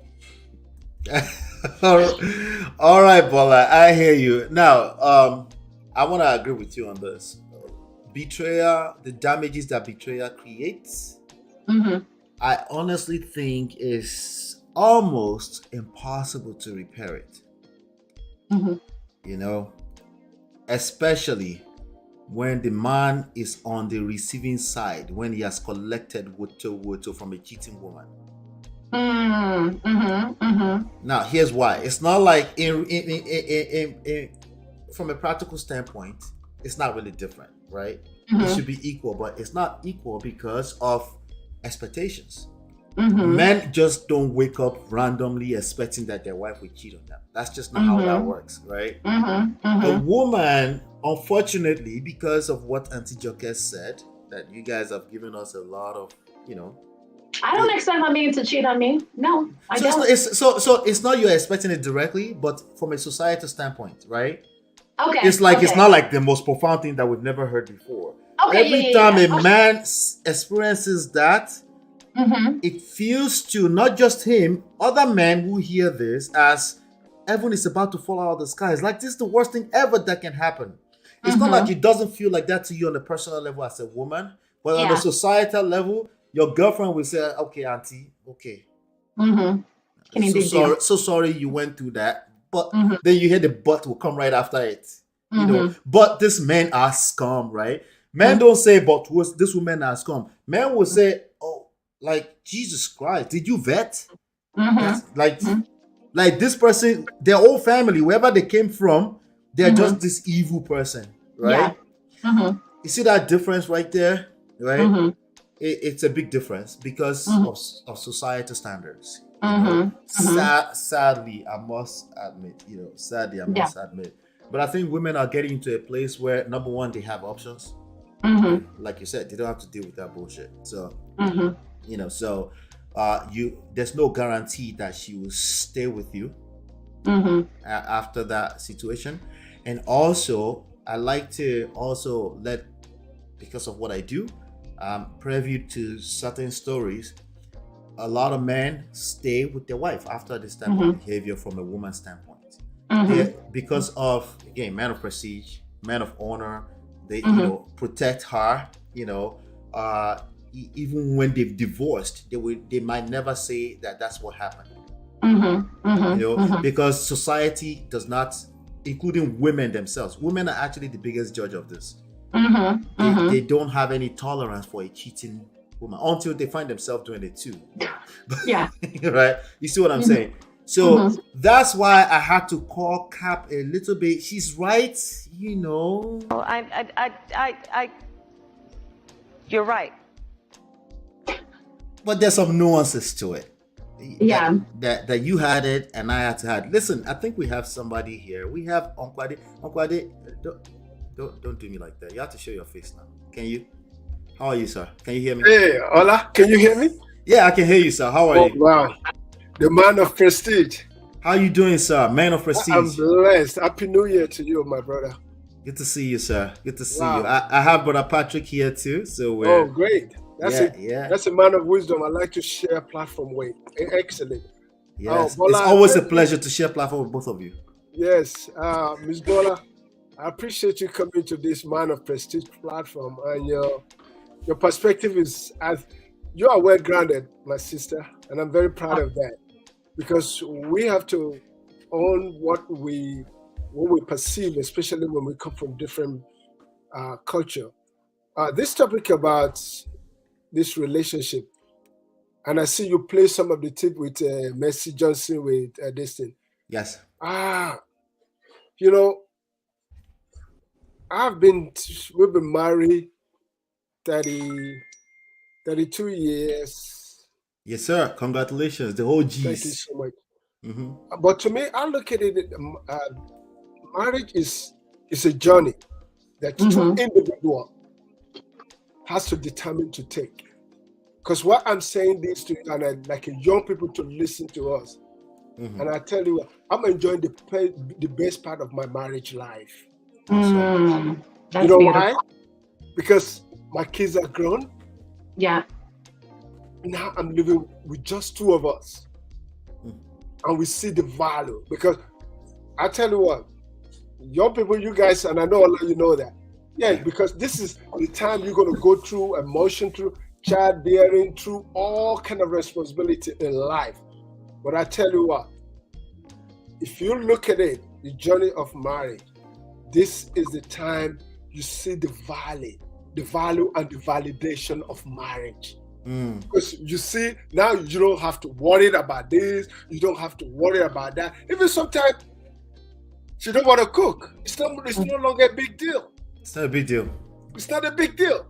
Yeah. And for you to go and wake up every day with just you and her, there's no child caring. Don't worry about it. Even Kerewa is free now. No big deal. Kerewa is Kerewa every day if you want. On cruise, you got it. There's no break. So these are the things that we need to put it. Because our culture too has really affected us in our relationship. Because, Ola, my wife, she's from Caribbean. Yes. So you see that the cultural transformation. As for me as an individual, coming here with all my perception of marriage, I have to come down. I have to reevaluate and reassess from my own cultural aspects or my own cultural perspective. So I don't, ever since I met my wife, because like you say, Bola, my first thing my wife says is that we put it on the ground, no fidelity. My wife cannot take it. So that one is on the table. You can do anything else, but that is, she said. So as a man, and I tell a lot of people is that being a man, to be loyal, to be sincere, and to be faithful to God, it is absolutely disciplined. It's absolutely disciplined. So I'm not going to sit back here, oh, I did this on my own. This is discipline. It's discipline. So in any relationship that we're in, we have to understand the other aspect of it too, that is give and take, and it's all about compromise. It's not, it's about compromise. It's about, to me, it's like in our culture, because a lot of people say 50-50, and like my wife said, there's no 50-50 in marriage. It's 100%. Because what about the day when you bring your 50 and your 50 is not enough, but when you bring your 100, you know, sometimes it's going to be 70, sometimes it's going to be 80. Because like my wife, she's the only one working now, and I'm, you know, trying. So will I tell you now it's 50-50 marriage? It's not 50-50. So those are the things that we need to understand about being together and marriage. And in our cultural aspect, and you say the word, that word cooking, growing up is like, I find out that our parents, I don't know, maybe that's that generation. Cooking is for them, is out of the question, Ola. And Bola, you guys know. A man going to a kitchen, even a man taking care of a baby. I remember vividly, a man to sit down to babysit. Hey, that man, they tell you, it's already washing butter. Yes, I'm sorry to say that word. Yes, so those are the things. But it has changed, because now even the cultural aspect of polygamy, because I read about polygamy, about African culture. It's not about Kerewa. It's about what do we call it? At that time, it's all about family. And it is basically about procreation. It's about procreation. That's the period. That because you will see that there's no emotional, there is no love, because for you to be in a multiple with a woman, I don't know how you going to consider it to be a love. So those are the things that I want us to know. But this generation has changed, and things have changed. I'm very proud of you. You're bringing this to the awareness of our community, because we have to change. In order to move forward. In order to seek another generation being bonded together to see the benefit and the importance of a woman. Because our society is masculinity. There's so much misogyny. I'm sorry to say. Right. It's getting ridiculous. Somebody made a comparison between the sun and the earth. It's like this. It's like saying you don't need the earth. It doesn't add up. Like, what are you trying to do without making sure you nurture your women?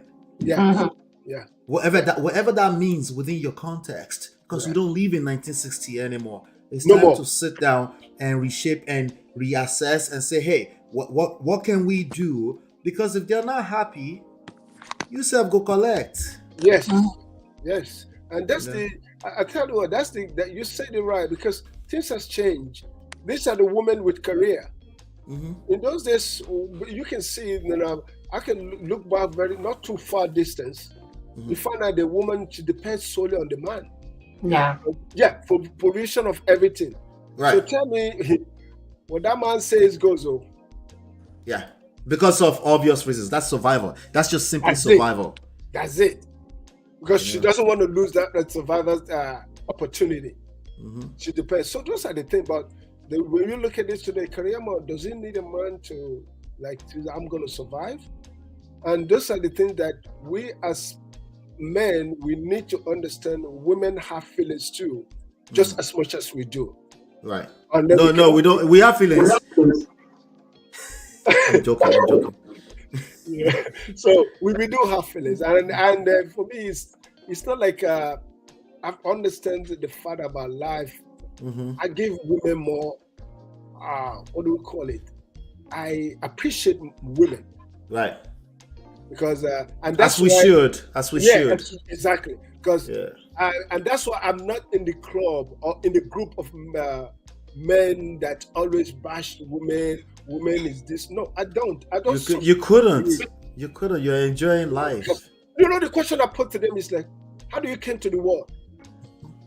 You dropped from the sky? Is it not a woman? The talking point out there right now is that men don't need women. See? We don't need women to procreate. We don't need women for house chores. We don't.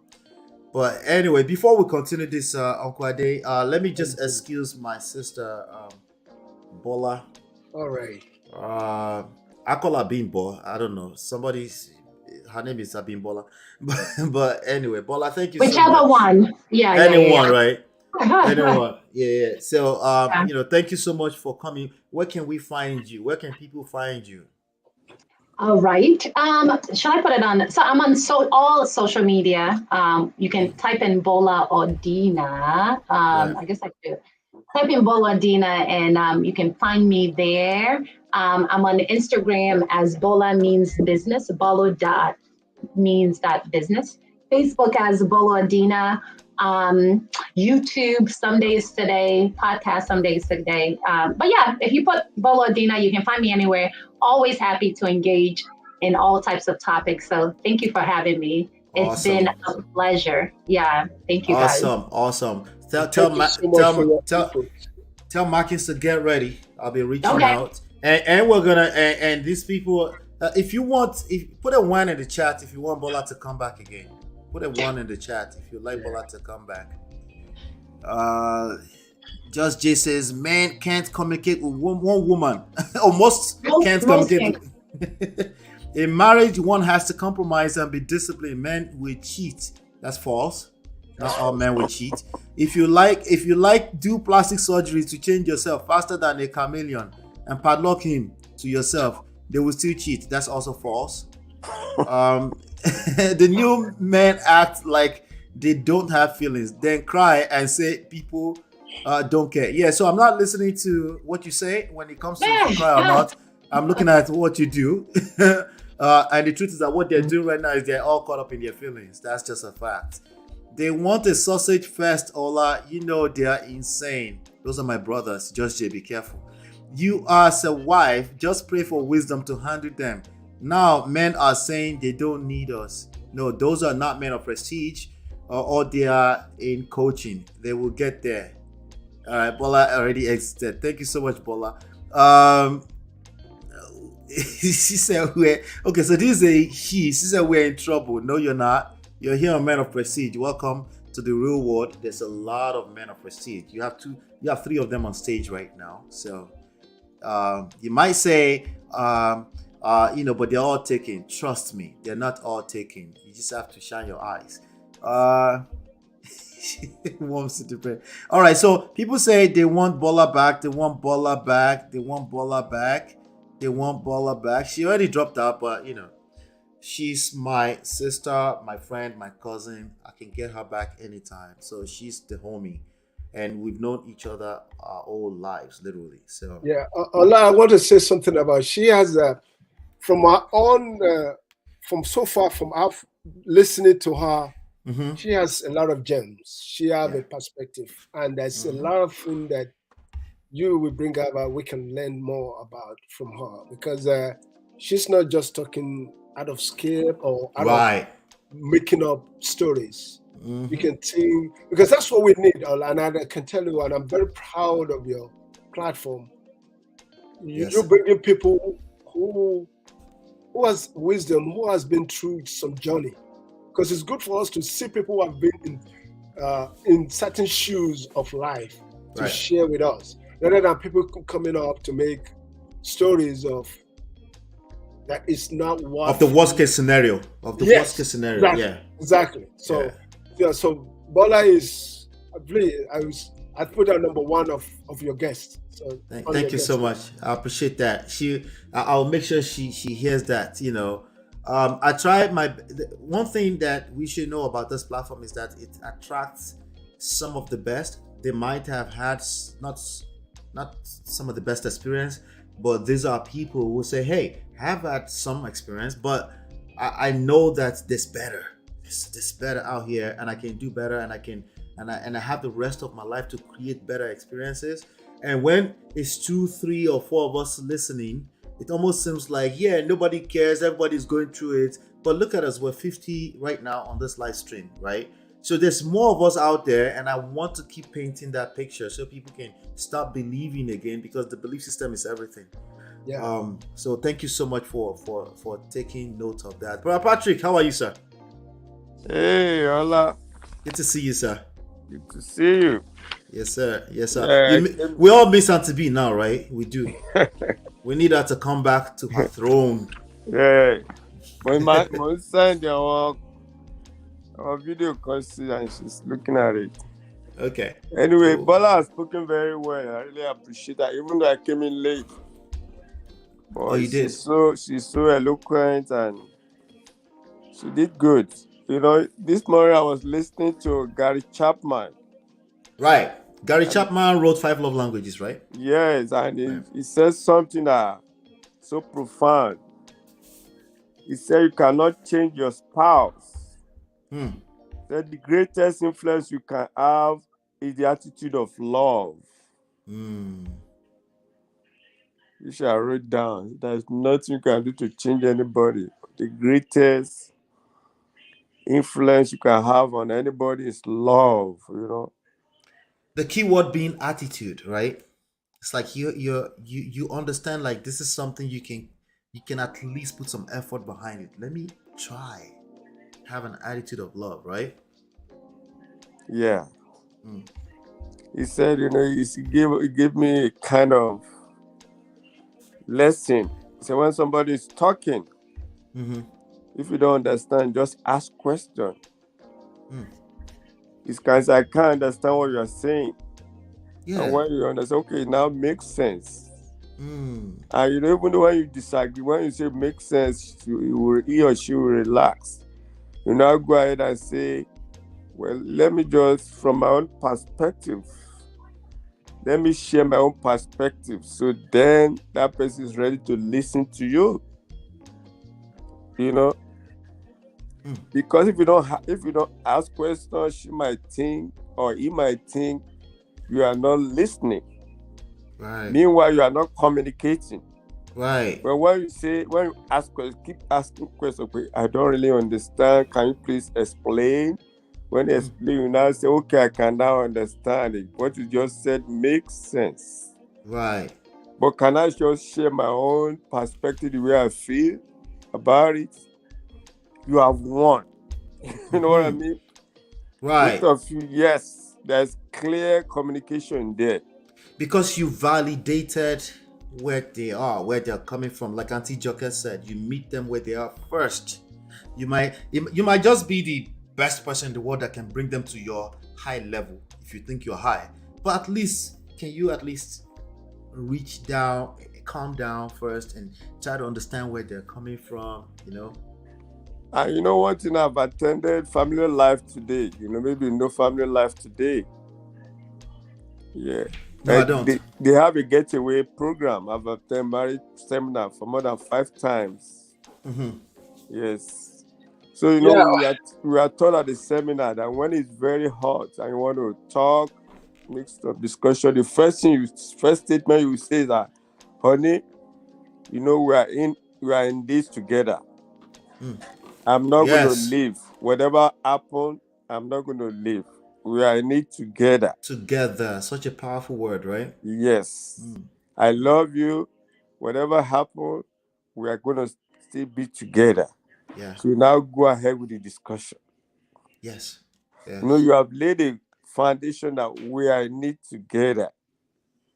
Yeah, Brother Patrick, you see, that's what they call act of communication. And Yes, sir. it comes from perspective of what we call active listening. Because especially in a marriage, you have to listen to your other half to get their story. Because, you know, if you like women, I mean, I always respect them. Their memory is such unique. And it's like, let's say you have a little argument. Do you know they can rehearse the argument you had like 20 years ago? You see, I'm like, how do you remember that? How do you? But that's the way they engineer. They don't forget. They don't forget, sir. They don't forget. And you have to give them, because a lot of men take that as, because for me, understanding my marriage, don't get me, I'm talking in terms of experience, I take it as an insult. I'm like, why you bringing that? But that's the way they are. And it's for us as men, because we're speaking as men today, and I know a lot of men on this platform listening. They are. Yes. And that's why I tell. Oh, you're muted, sir. I think you got muted. Maybe he got a call. All right, good. I just mistakenly. I'm sorry. I just mistaken, because every relation is unique and dynamic.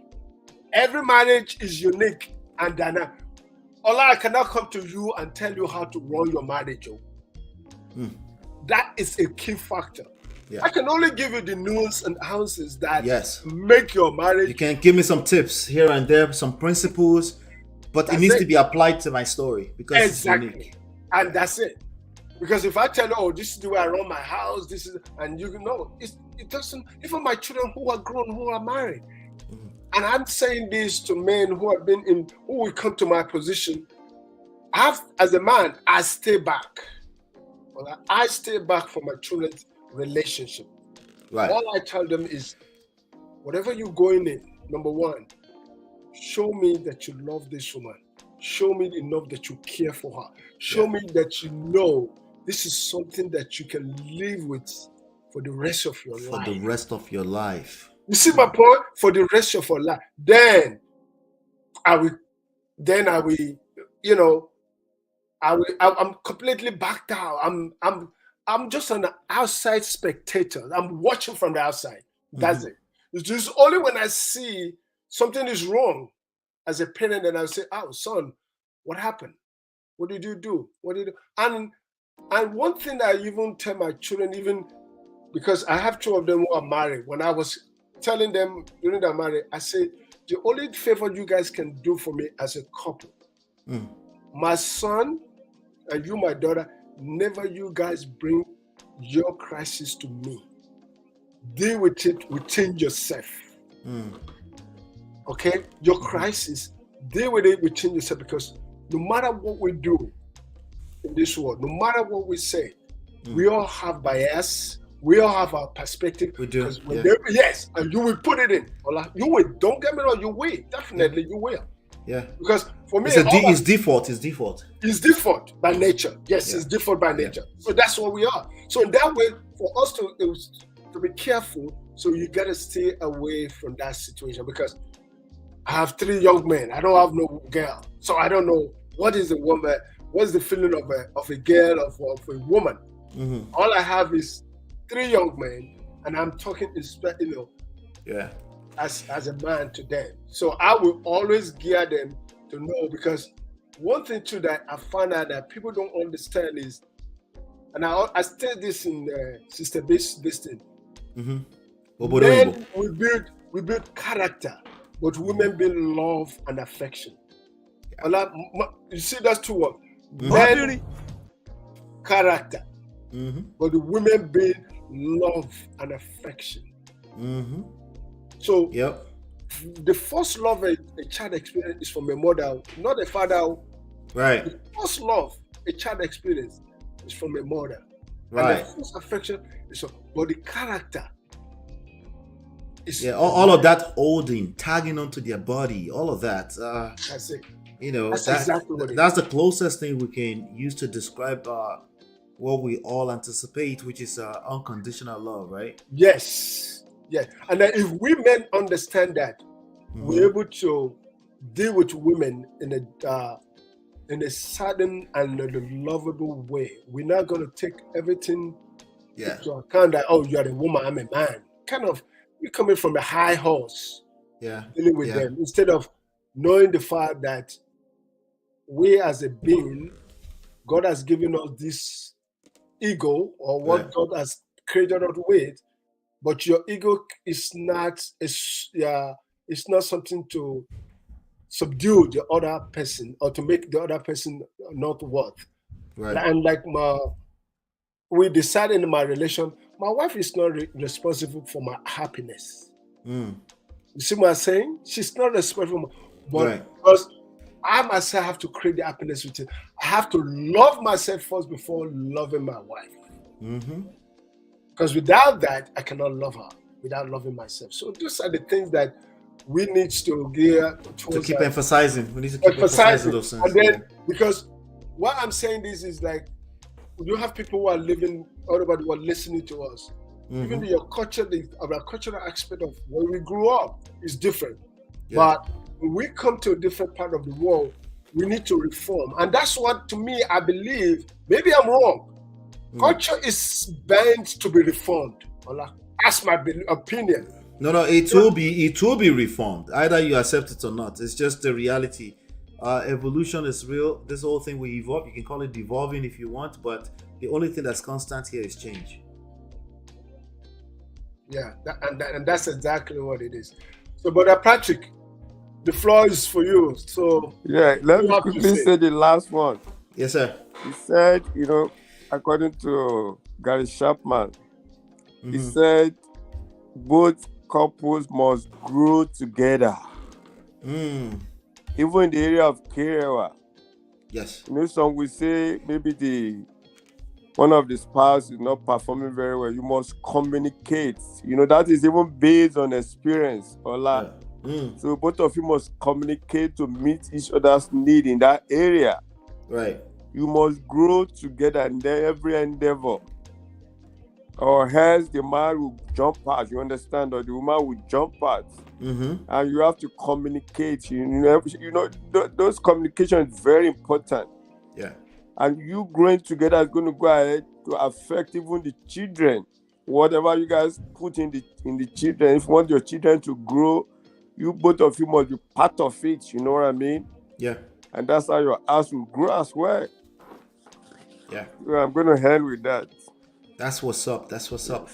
Thank you so much, Uncle Ade and Brother Patrick. It's always a pleasure. You're welcome back here. Man of question, very proud of you, brother. Doing a good job. Keep doing the good work, man. So see you the next time. Because I always replay your playback. Playback, yeah, I know. You very well, and I see what your key point of this relationship is a big thing. So you're doing the right thing, bro. Thank you so much. I appreciate you. You get to the million. Don't worry. You get to the million, and then we're gonna get there. Next stop is 100,000 subscribers. We're getting very, very close. Right now we are at 2,072. Wow. Oh wow! So we're working. Congratulations, brother. Yes, sir. Yes, sir. Brother Patrick, Happy New Year. Wish you God all bless the you, best. sir. All right. Happy New Year, sir. All right. God bless. It's good to hear your voice. Good to see you. Bye bye. Well done, sir. All right, sir. So, Brother Patrick, thank you so much. Thank you, Brother Ade. I appreciate you. So today we talked about some of you like, is that it? Are we done? No. Who came here for? There was something else we were supposed to talk about. I want to hear your opinion on this. And let's get into it. He told me he struggled, got his. Let me make sure I do the right thing first of all. I'll be right back.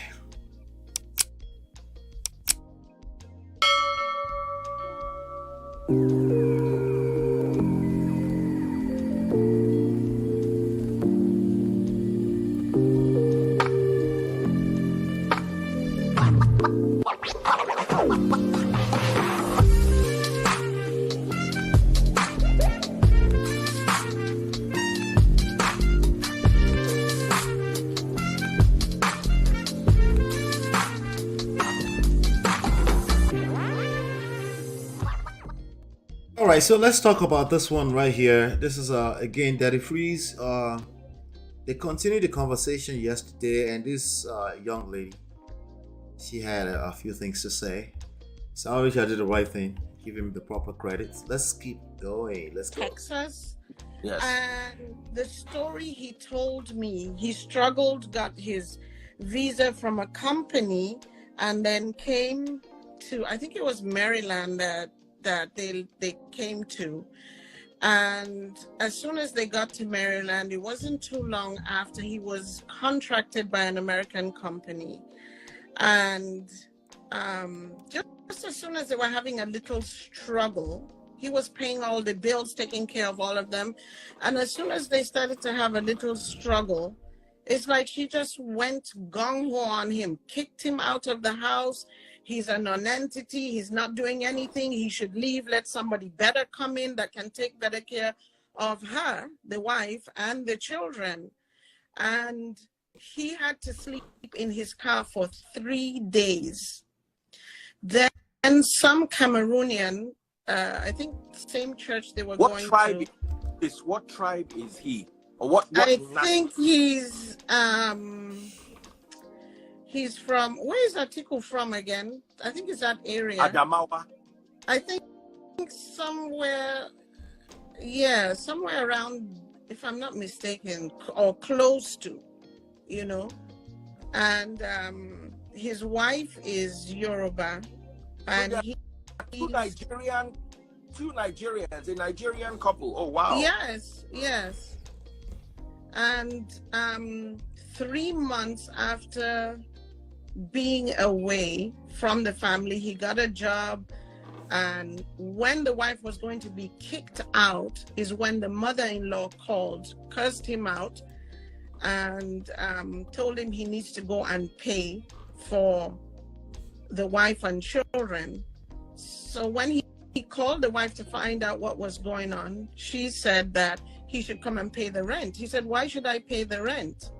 You wanted me to leave so that somebody who has it together, who is in a better position than I am, come in, pay the rent, take care of all of us, the children and her. So he said, if it's a problem, give me my kids. This woman went to no extent. He was trying to file for his citizenship.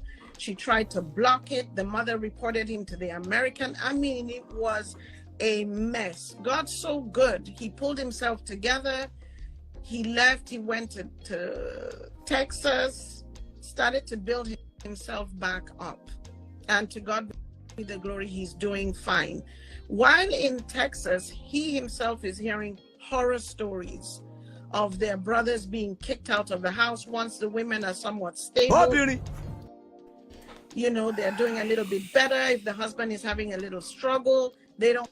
All right, so some of you might think I'm playing that Oberyn for the woman who kicked them out. Actually, I'm playing the Oberyn sound effect for this lady that's talking right here. Yeah. She's sharing a story. She's sharing a story. There's a lot of real life story like this out there, by the way. Let me first of all acknowledge that. Like a lot, okay? It's not majority of people though, okay? You know, when you say a lot of people, it can be a lot and still not be majority, okay? Majority of these issues they can always be traced back to these two things, number 3 and number 4. Expectations and unnecessary pride and ego, okay? And shout out to Bola for gracing us with her presence. Like she said, ego, these things will pull out all types of, the ego will come out in all types of angles in different forms, you know. And one of the most difficult things to do is as a human being to recognize that, hey, this is ego that's playing out here, you know. But ladies, you can see here, this is a woman right here. And apparently this woman is also separated from her husband, the one that's talking right now, after listening to her long enough. But here she goes, she's talking about this one story. But let's keep going. I just wanted to interject really quickly right there. He got kicked out. He arrived in Texas and he continued to hear the same type of story. Well, let me tell you something. If you experience something like that, guess what kind of echo chamber you're going to find yourself? Where other people are talking about this. What? Misery loves what? Misery loves company. That doesn't mean that this is the majority of the time is happening. Again, I'm here to highlight to you that you can actually create better stories for yourself. That's all I want to do at the end of the day. Okay, we'll pull you inside. We know what kind of stories you're chasing around, but we also want to highlight to you that there are people like Uncle Ade, like Brother Patrick, like myself, like Bola, that are absolutely creating the life that they want with a partner that's on the same page. That doesn't mean they've always figured it out. They've also all been through their own challenges. That's the beauty about it. Like Bola said, that's actually what defines it as you earn it, because you were willing to go through the pressure. But of course, when we're talking about this, we never want to talk about, these are just people that are having a friction, conflict. Can we learn some conflict resolution? No, right? Let's keep going. Want him anymore. They want him out of the house. They have nowhere to go. And because there are no social programs in place to help men, there are social programs to help women, but there is nothing in place to help men, be it Black America. First of all, there's a lot of social programs that men benefit from. Lots and lots. Okay. Now, is she correct that there are more social programs for women? I think that's true. I haven't checked it enough to be able to make an outright statement, but I think that's true. Okay. But it's also like, what do you expect? Also, this is a result of men creating these programs for other women who end up in bad situations with men. A lot of the atrocities that are violent in nature are committed by men in every society around the world. It is what it is. I didn't make that part up. So naturally, there have been a lot of programs that are created for women, particularly also because they have to take care of children. A lot of single women, right? Why are we so surprised about this? Well, it's a woman that's talking. Ladies, this is a woman that's talking, right? What is she doing? She's probably over consuming men content, which is fine because we need women to advocate for us too, right? But let's be guided. Let's be guided. Gentlemen, if you're listening to this kind of rhetoric and you're soaking yourself, yeah, I knew it, this is another woman talking, you will hurt yourself. You go collect. I don't think I have my you go collect sound effect together yet. Let me see. Anyway, my own thing to teach you here is that when I say Obiri, I'm talking about in every respect. Even when they're advocating for you, you have to be careful, because what builds a man, like you heard from one of your heroes, Andrew Tate, is the scars. You have to go through pressure. You have to go through, you can't really afford to be competing with women. And I keep trying to tell you that because you're not a woman. Okay? Can you have women be understanding yet from their perspective? You have to keep in mind that you need them to still be women. You need them to be women. The moment they ascend this pedestal where they have to think like a man, that's a bad idea altogether. That's not what you want. That's not what you want. This woman that you're listening to right now, she hasn't said anything wrong at all. You're right. She hasn't said anything wrong. But my concern is the men that will listen to this and say, yeah, I knew it. Bruh, you're short-sighted. Let's keep going. American men, be it white American, be it our own brothers. Nobody has anything in place that can help these brothers who are being kicked out. And nobody is thinking how to go, where to go, what to do to put some. Is that really what we should be addressing? How to help our men that are being kicked out? Is that really the first question that should come up? Right? Remember, we didn't say homeless men, right? That's a different ballgame entirely. And it's also very true that there are more homeless shelters around the nation for women more than men, okay? That's also because women can easily get stranded because sometimes they put their life on hold to to get in the family way, right? And sometimes when they find themselves in Poto, the society also don't need them hanging around the streets anyhow. There are reasons why these things are the way they have been. Do we need some adjustments? Yes. Is this the way we're going to address it, by competing with women? No. Okay? First of all, we need to go back to why you, inside of your home as a man, you got kicked out, outside of the fact that she's just evil. If all you're thinking is that she's just evil, because that's what she sounds like, she's just a perfect woman who would never do that to a man. That's why I play. And I have this other one. Gentlemen, I'm warning you. You go collect it.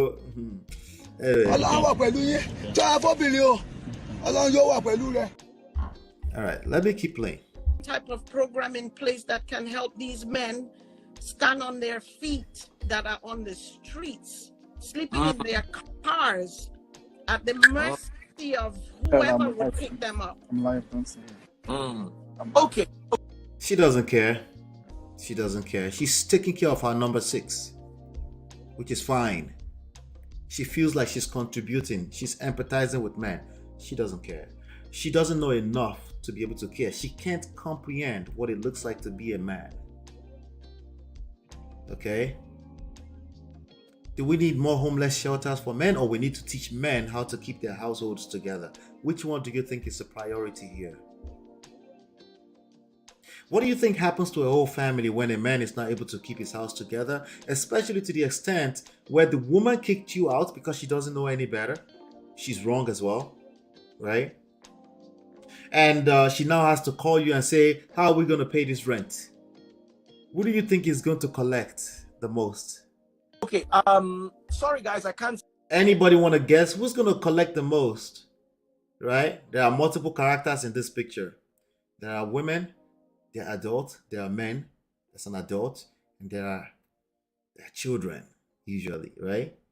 So she calls you. She found herself in this, but all of you find yourself in Poto, where she has to be calling you to ask for rent. What do you think the reaction from a typical man to that is going to be, ladies? It's going to be, go F yourself. I'm not paying no rent. What do you think is going to collect like that? Is the woman going to collect with that attitude? His children will collect. Oh, if you don't like it, you can give me the children. How do you think that's going to play out in the court of law, in family courts? Right? It's not about your feelings in this moment. It's about, number one, the children. Number two, do you have foresight? Can you see far enough? Or you're just caught up in your feelings? FR, like forget her. Like, I'm not giving her no rent money. If that's how you're moving, if that's your attitude about this situation, I don't blame you. I can see where you're coming from. But who do you think is going to collect? Woto.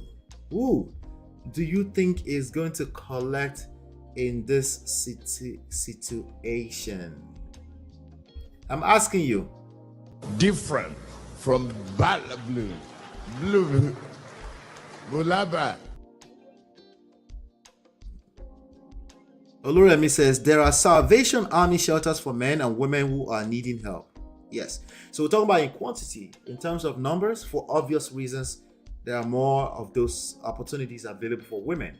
But again, that's not exactly far-fetched from the reality. When a woman ends up on the streets, it's likely with children. That's very likely. Also, it's going to be more messier for the society at large. So I'm not exactly surprised that, we shouldn't be measuring those two things against the other, is my point, right? But you're right. There are opportunities available for men in that situation. But which one do you think is better? Preventative, is that what they call it? Measures, or measures to fix when it's already too bad, right? Yes, what are the brothers doing to lead to being kicked out? We need to know, we need preventative measures. Yeah, I guess we can talk about how to create more shelters for men too, but there are many, many other reasons why a man, including drugs, including hanging with the wrong crowd, that can make them end up being homeless. But if we're talking about getting kicked out by your wife because you went to Nigeria for Christmas and you refused to tell your wife that you were going to Nigeria for Christmas because you were separated, you were living in the same household. Somehow you think you can leave the house and come back weeks later and not get locked out, and you're suddenly surprised. Yeah, but you don't really owe her to tell her where you're going, really. Again, you're caught up in your feelings. You're not thinking it all the way through properly. You don't have foresight. It's no wonder why you're kicked out in the streets, because the way you show up in one area of life is how you show up in every other area of life. If you lack foresight, you literally lack leadership skills, right? You know, it's not the woman. I don't know if that's what you were answering. It's the children that will collect what they will do. It's the children that will collect the most. The woman is also an adult, but it's the children that will collect the most. Your own children. So when you're caught up in your momentary feelings, when your pricks start to get hard because you're listening to this woman, I want you to think it through properly, because she might be empathizing with you, but she can't really help you. She's not capable. Oh, beauty. See every single one of your comments, but I saw this comment about that Solomon dropped. I pinned it. He says it's not abroad marriage, it's the fact that many Nigerian women and men were groomed in a dysfunctional society, so structure and stability is the lack of freedom for them. That is a comment in marble or on marble, as it may be. It makes a lot of sense, but you see, I'm a 46-year-old man raised in a dysfunctional society. I cannot. You don't have to change. He said, I cannot change. You don't have to change. Change is just is. Change is the only constant. It's either you change or your environment will change. Yeah, you might get kicked out in the cold in Chicago, right? Especially that you've refused to change and you're forcing your environmental factors to change, right? That means you're not really in control. You refuse to engage the control that you can actually engage, right? You can't decide if change is going to be constant. You can decide that you don't want to change. Again, this is lack of foresight. I don't blame Daddy Freeze. It's not in this situation. He already said it's not willing to come into this situation. It doesn't ever have to come into this situation. I would definitely advise him to stay in Nigeria. But I actually take that back. I think Daddy Freeze can handle. I think there's a lot of. Auntie B doesn't like when I say it, but there's a lot of weak men.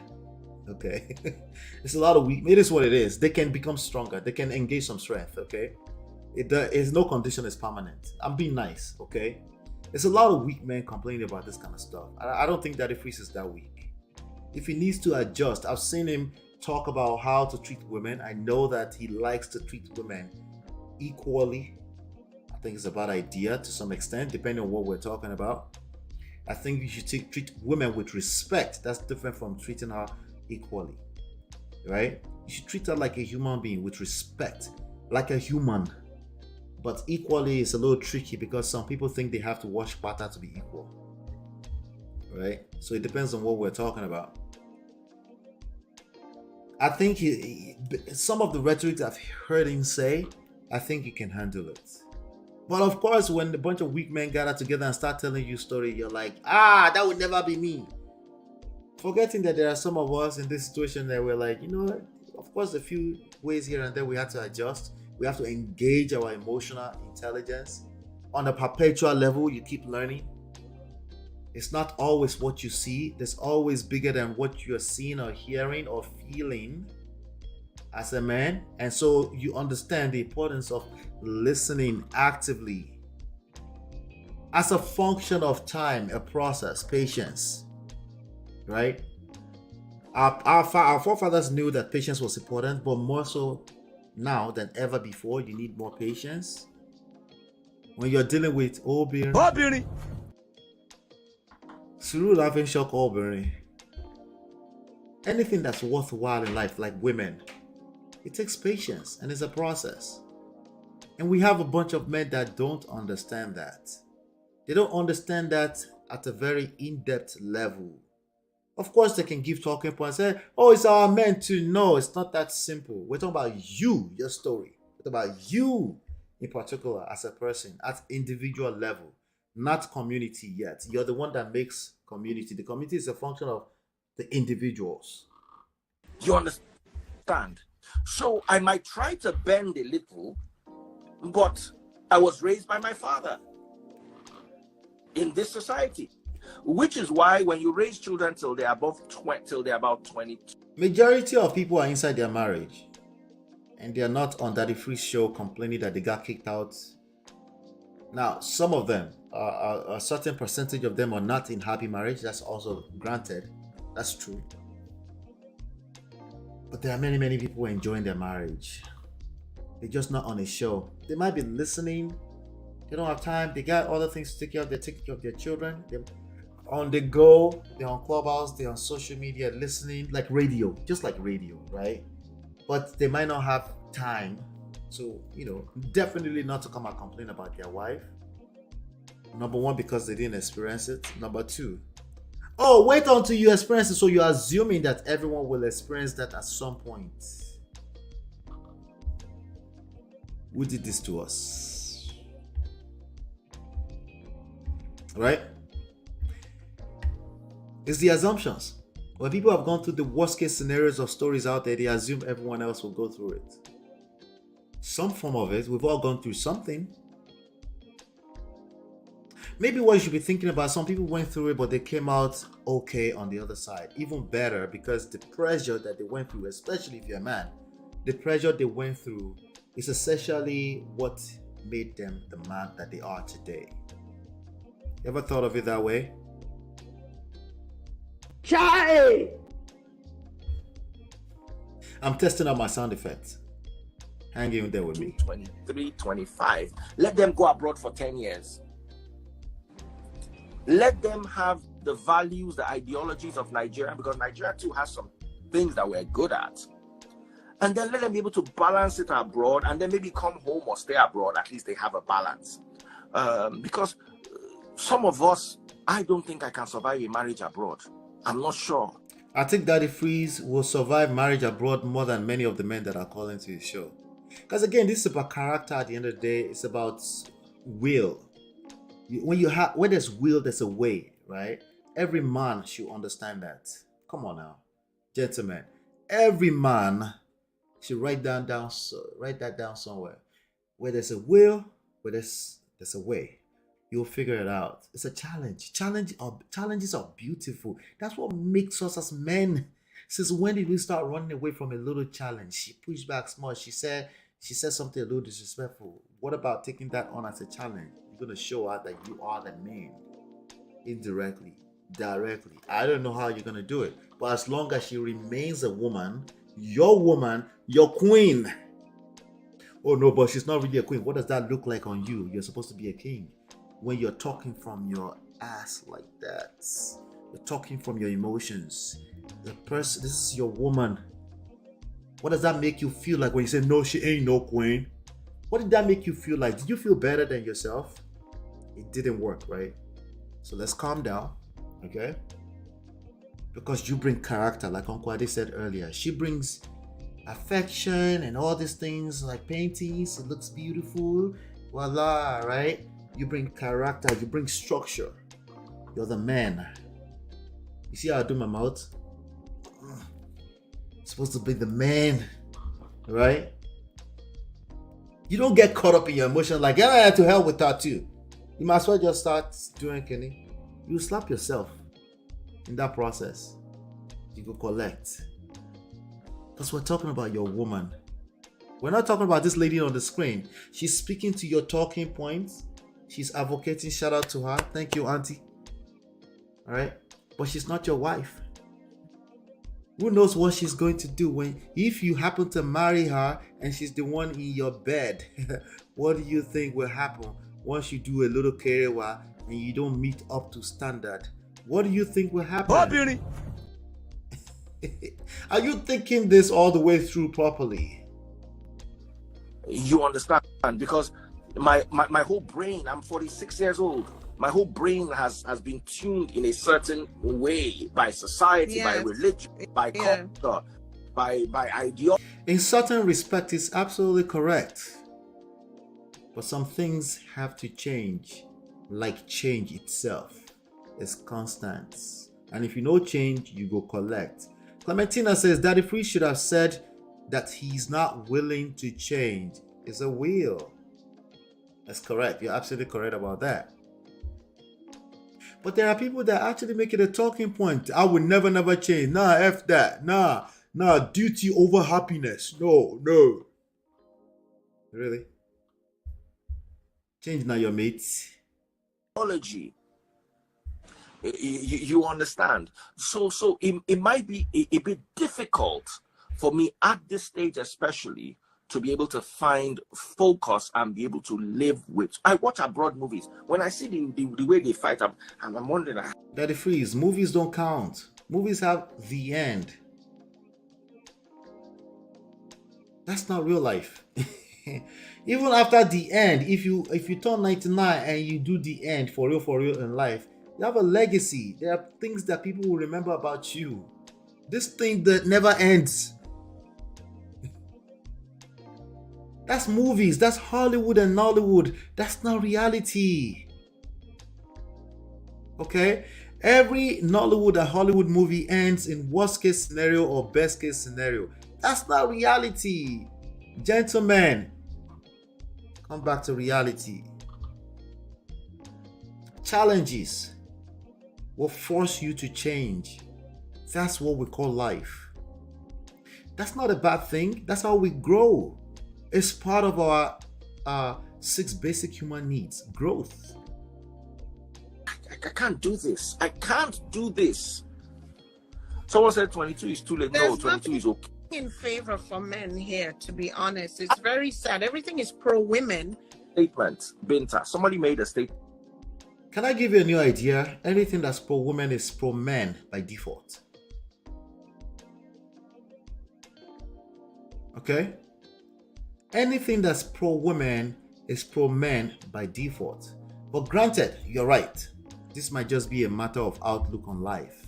Your outlook on life will dictate your direction in life. You're right. Oh, you're right. You know, it's how you see things in life. You can see things as half glass empty or half glass full. It's just how you see things. That's literally a lot of our experiences. A lot of our experiences is not worst case scenario. Like, oh, so you got hit by a bus right now. So that's how you see things? That's a worst case scenario. That's not real life. If you were getting hit by a bus, you wouldn't be watching me live right now. You're living soft life. So you have time to complain about BS. Shout out to the lady for advocating for men. I know they drag them. I'm just giving you gentleman reality. You're going to hear a lot more of this. Women, my wife does it. They have this soft spot for men, especially if it's their son. Like, no, Kokuruma Jewonlara. Like, we have to go to the farm. We have to go and work. These young men have to know that there's something called adversity in life. Challenges. They have to. Right? But once a woman, even if she has been on the other end of it before, once she hear your story small and say, that woman kicked you out in the street like that in the corner, like, how dare she? And she's like, no, there's nothing wrong with what she's doing. She's being a woman. Bobby. But I want to bring the gentleman on, but I just want to quickly say this. Somebody made a statement the other day. He said, Daddy Freeze, one day a black man driving a car hit a dog in the UK, and it was dog way. I don't match dog. They go my own for Nigeria before dog. Not here.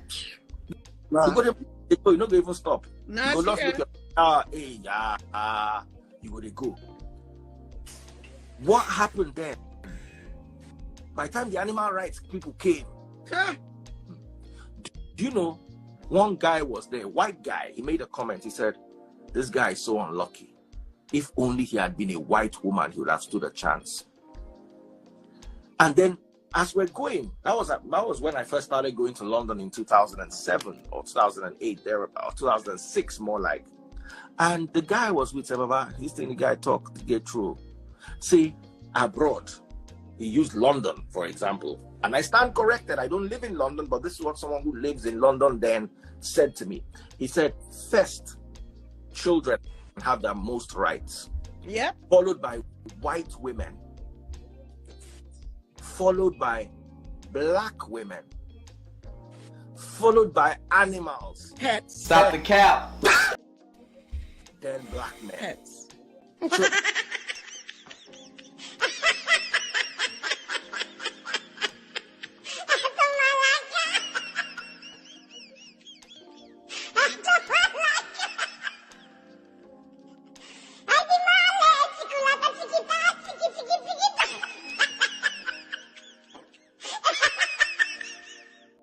Walking the dog and the dog ran across the street, more like, and oh, that's definitely exaggeration from the pits of hell.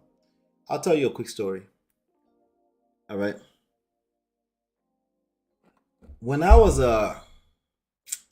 17 years old, I think. I was either 16 or 17 years old. God rest his soul, one of my best friends, Lilo. We wanted to go and get movies. If you remember in the 90s, you go rent movies, those VHS tapes, right? This was in Owo, okay? This was in Owo, Ondo State, Nigeria. And we wanted to, so I went to pick him up. I started driving. I was cruising around the city, everybody. I was one of the few teenagers that were cruising around the cities in my dad's car at that time. It's a small city, it's like a town, small town. And, we were going, and there was this small street. It's called, I remember the name right now because it's a story I will never forget, right? Iralekpo, okay? Remember, we're talking about animals having rights over human beings, right? Now, I don't blame Daddy Freeze because, like you said, he doesn't live overseas. But again, when people have this worst case scenario experiences, they want to paint this picture like everyone is having these terrible experiences where they will pick animal over your life. That's cap. That's big time cap now, right? Shout out to you, Tiffany. Good to see you. Yeah. No, we've had a long stream tonight. You're kind of late, but welcome. You might want to watch from the beginning later, right? We had a guest. We have 3 guests on here today. But anyway, so as I was driving through Raleigh, the next thing, there's this one adie, like a fowl, and what do you call it in America? A chicken, just run across the street, right? Being an amateur driver, I just started driving at that time, so I didn't know any better. I swerved just to avoid so I don't hit the chicken, right? Guess what happened? When I swerved, my side mirror hit a little girl on the side of the street. Hit her on the head like this, gave her a cut. Okay. What do you think happened in those streets? This was dead in the middle of the village or war. What do you think happened? Okay, so I got down. I was like, let me help. Let me, my friend, again, God rest his soul, right? Femi. His mother was a nurse at the time. She had her own clinic and stuff. So we wanted to carry the baby girl. She must have been around 11, 12 years old or something like that. Put her in a car and rush her to the hospital. When I came down to try to help her, did you know that the people of this street, they locked me on my shirt like this and they started to assault me? This is in Nigeria. Okay. Now, granted, it's not exactly correlated because it wasn't because of the chicken, it was because of the child, right? All right, so we're very quick to make this. Imagine because of that experience, I just turn around and say every city you can.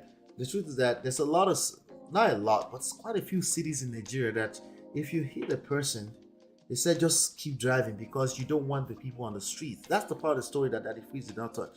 You don't want people on the streets to catch you because they might even end up deleting you. Did you know that? Right? What do you think has more value to human life? In Nigeria or in the Western world, ẹ jẹ́ ká máa yára wa ń brain, ẹ jẹ́ ká rọra máa fa igbó. Ẹ jẹ́ ká rọra máa fa igbó. Not be juju be that. Right? See, all of these comparisons and all this place, because we don't want to address something so simple. It's very simple. Why did you get kicked out of your own household? Listen, it doesn't have to be your fault, but you need to tell us the story. You might be right. You're right. We need to know what happened. What happened was, tell us. Right? The lady sat down like the donkey happy king. You know, it was very, very saddening. So I've got my here. Hello, brother. What are your thoughts? Gucci Pa. Go ahead. Can you hear me first off?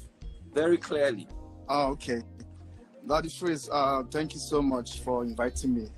It's been a while that I'm trying to come to your life, and I'm so appreciative that I can come today. And so my thoughts, real quick. You know, while you were speaking with Black Mentor, you know, that was a sign that he gave. You know, if you notice very clearly, if you're like kind of attentive, you know, from where he was speaking, like from the angle he was speaking, you will understand that something was wrong even before he called Lady Nantuma, or correct me if I'm wrong. What is he talking about, Baba? You know, earlier on, I believe it's not yet a fact. So I believe, we should just. Because of that, what that means is that the. All right, let's listen to this guy. Let me see. Think about the fact that your son is going to grow up. Oppression. So you see a man who in Nigeria is saying, "Oh, I cannot cook for my wife. I cannot cook. I cannot do this." When they go over there, they cannot take that mindset. They're like, yesterday I was speaking to one of my friends who's like in the UK, and she's like, "Solomon, do you know how much it costs to actually have a domestic staff in the UK? Like, you literally, like she was saying, some places you pay up to like 2k pounds, like a month." And because of that, what that means is that the both of them, like parents, would be actively involved in the lives of their kids. Or do you get what I'm saying? That's number one. Number two, obviously, like the men, they go there with like so much rigid mindset and all of that. And because of a place that there is structure, they can easily get caught and everything. That's number one. Number two, the women, the truth remains, a lot of women might deny and say, "Oh, it's not wrong," or whatever. I feel like a lot of women actually grow up with so much bitterness that they want to retaliate, to even innocent men. So how true is that? A lot of women grew up with a lot of bitterness. Is that true? The key word is a lot, right? The key word is a lot. Clementina says, "I can't believe what this woman is saying. Women are just beginning to equalize around social inequality for decades." Exactly. And some of the people that are helping with that are men. So let's not forget that too, that it's actually men that are putting these programs together for the most part, because some men have corrected. They can see that we need to take care of our women, right? So, and yes, there might have been an off shoot or some overshooting ahead or something like that, and men need help too, but we still got to bring that down to individual level. Let's talk about it. Let's talk about it individual level. For example, if you come to me and say, I'm homeless because my wife kicked me out. Your wife kicked you out, so you have a home? Yeah, but we're fighting right now because we're having an argument. Okay, let's talk about how to help you and your wife. Some counseling or something like that. Let's talk about that. No. She kicked me out of the house. Men need to have their own shelter. Conversation, no, they line up properly. It's two different conversations. But what do we do? Black men, what do? We mix up all of this conversation instead of us to learn how to deal with one issue at a time. You got kicked out last night. So there's an issue going on in your marital relationship. Do you want us to talk about that? Or you want to move on? Okay, that means you have money to go and rent Airbnb or hotel for a few days before you get an apartment. No, I don't. Okay, what which one are you talking? Because this is not a homelessness issue. Auntie, this wasn't a homelessness issue. Okay? We're mixing too many things up together at the same time. For decades, social systems have been structured around men. Well, I don't know about that. What I know is that in a lot of cases, I don't know the numbers, men and women and children need it more for obvious reasons. There's no need to argue with that. I've never had to use one personally, so I can't speak too much to it. But it makes sense to me that there are more structures that are built for women and children. From a social and welfare standpoint, that part makes sense to me. It makes sense. Like there's no need for men to use that as a talking point to compete with the women. In any society, if there are situations where there's an increasing number of men that need a shelter, let's talk about that. Let's come up with programs from a solution-oriented standpoint. There's no need to drag your women of your community under the bus while you're talking about that. This is not linked to women who are for the streets or people who want to do slut shaming. No, it's not linked. Oh, Jorawan. You see them with a lot of like pent-up frustration, Single bitterness, mothers. and when they go abroad, it's more like they want to prove a point to men. This is not linked to women with pent-up, what did he call it? Frustration from watching their father did something to. This is not linked together. Okay, I see where it's coming from. Okay, I get it.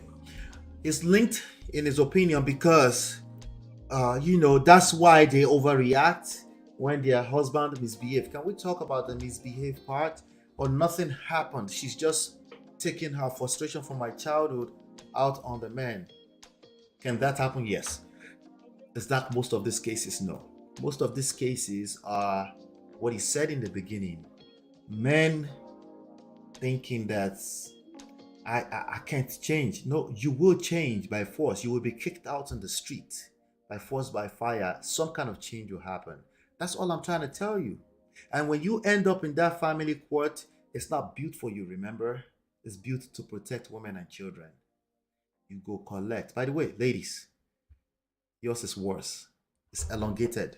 You might think you're collecting alimony and child support because your friend told you that, oh, yeah, just collect it from me. Come on. That's not enough to take care of children, oh. Did you know that? The best thing for you is to nurture your relationship. As long as we're not talking about a situation where you're feeling abused, the best thing is to lean in to see what he's trying to say. Find out what his mumu button is. There's something he cares about. Find out what that is and use it to build that home for you and your family. Okay? Most men are not scums. Newsflash, hello. They're not. They're people they're men of prestige, trying to get to work 9 to 5 every day, trying to make a living, a little bad habits here and there. He snores at night. He's just a man of prestige. He's just trying to get through life. You think it's better on the other side? You really do? Yeah? Let's keep going.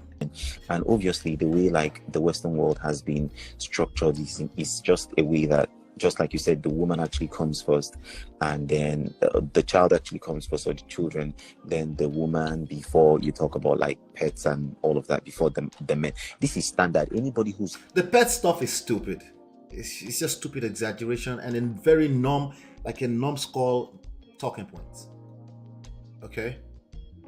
It is. And it's not Daddy Free's fault. He's been watching too much Hollywood movies. They save dogs in the movies.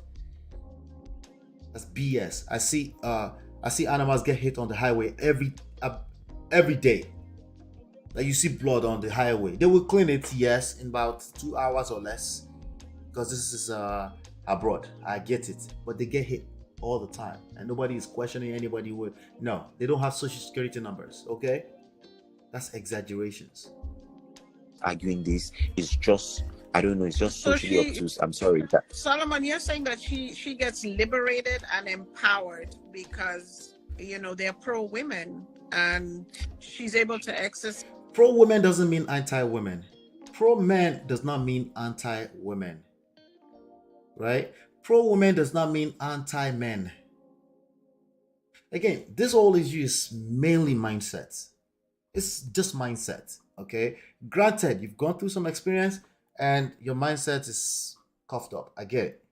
But hey, you're an adult. At some point, you're gonna have to get it together and start seeing things half glass full as opposed to half glass empty. It's your perspective in life, I promise you.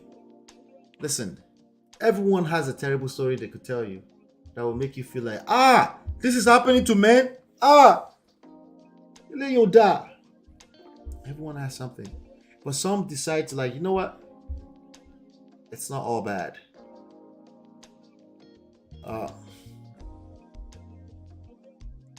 Yeah, it's not that bad. Let me do something about this. I can't feel bad, but let me do something. Like maybe I can actually put my energy into creating a solution, as I should. Anyway, right? Because she kept saying pro woman. If you are slow as a man, sorry, I'm looking for better words as we move forward. If you are slow, what do you do when you hear that? Yeah, I know it. Everything is pro woman. We're talking about your woman. Your own woman.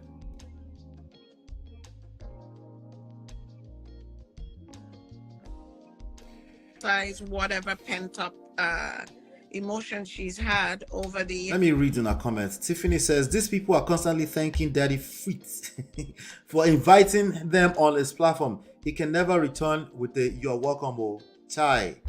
Manners make it man. Daddy Fritz, you think Daddy Fritz care about this people?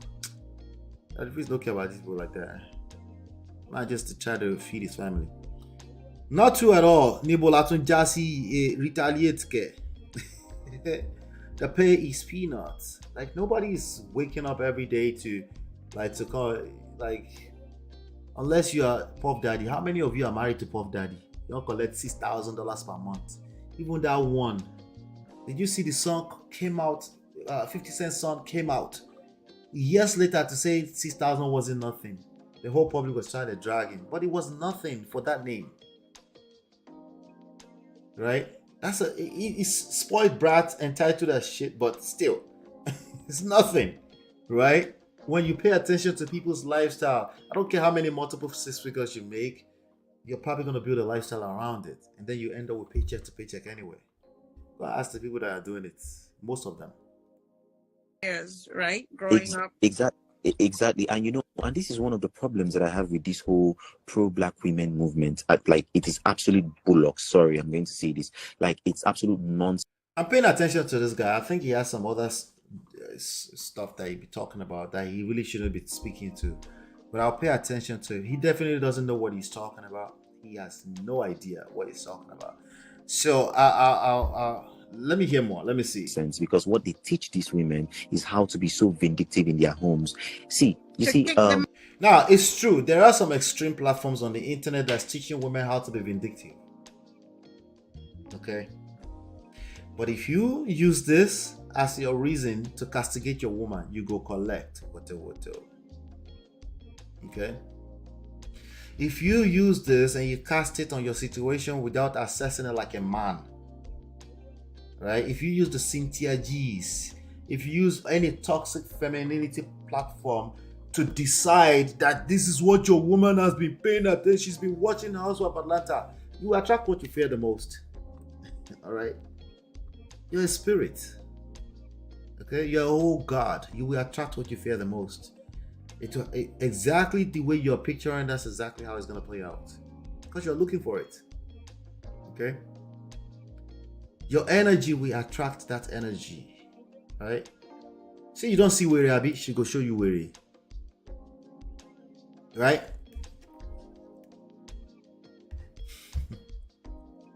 The woman is a powerful thing. If it's a thing.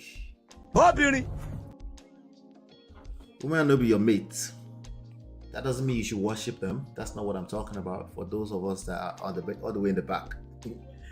What it means is that you should pay attention beyond your feelings. Your feelings are no good enough. You need to pay attention to other people's feelings, especially if you call them wife. You have more power than you realize. Ladies, you have more power than you realize. But you can't engage the power if all you're busy doing is listening to toxic masculinity or toxic femininity platforms. Okay, you can't, because you just feel like the world is out to get you. Matrix, they're out to get you.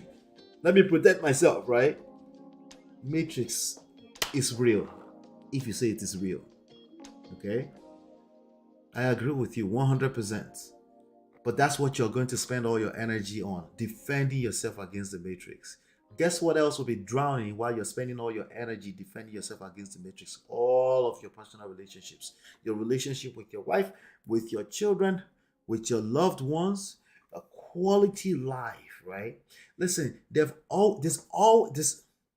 trying to correct my English. There's always been Egbe Kilo Koshe even before there was internet. You thought that was new with the internet, didn't you? No, it's always been there. Egbe Kilo Koshe, a group of women who don't care about what their husband goes to. It's always existed. What is one of the oldest profession in the world, right? You want to slush him? You want to slush him now? You want to start now? Because suddenly Instagram is making them bigger. Okay, waste all your energy then on the wrong type of people. They've always existed. Nobody you go chase them out of this world. You're just going to waste energy swimming against the trend of an ocean. You will drown. Your family will drown with it. As opposed to face forward. Your wife, your husband, this person was probably not in the street when you met them. Something happened.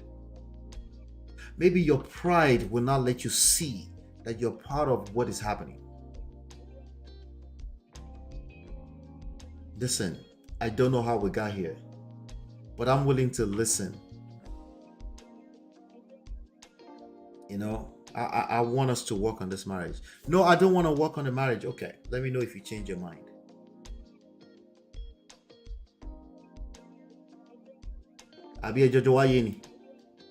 It's not a do or die, okay?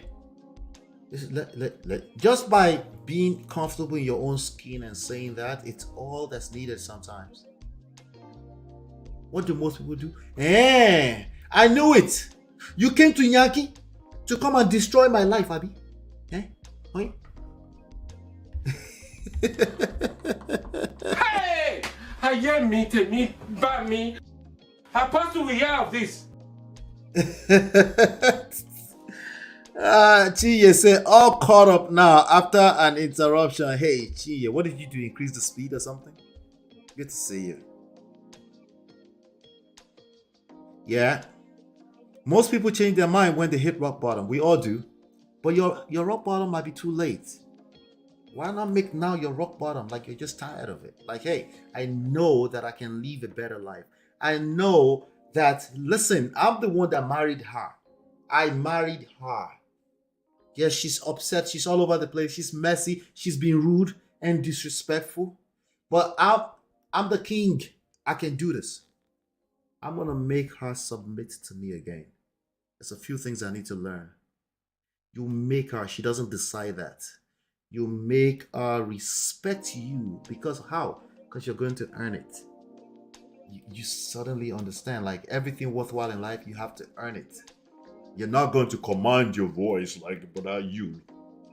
Right? You understand, like, hey, you have to have the keys. Kokoro. You understand that you're trying to use Gidigba when you try to shame all of Nigerian women in abroad by saying they just come here and they want to destroy their husband. Like, you are capping big time. That's a lie now. Can't you see that your mouth is red? You're lying. There are people that have better experience. You know that you are capping big Stop time. the cap. Oh, Ola, just wait until you experience it. I won't, because I don't have that mindset. What happens if your wife says she don't want to do anymore? I say, let me know when you change your mind. So you're just going to be waiting for her? I never said that. I never said I will be waiting for her. I just said I'll tell her, let me know when you do change your mind. Letting me know doesn't mean I'll be available. So what's the price then, Ola? I feel like I'm the price. So what if she feels like she's the price? She has the freedom to feel like she's the price. I want women who feel like they're their price. I like confident women. They're sexy as hell. Why is it that you don't think this way? It's not your fault. We're soft. We're getting soft.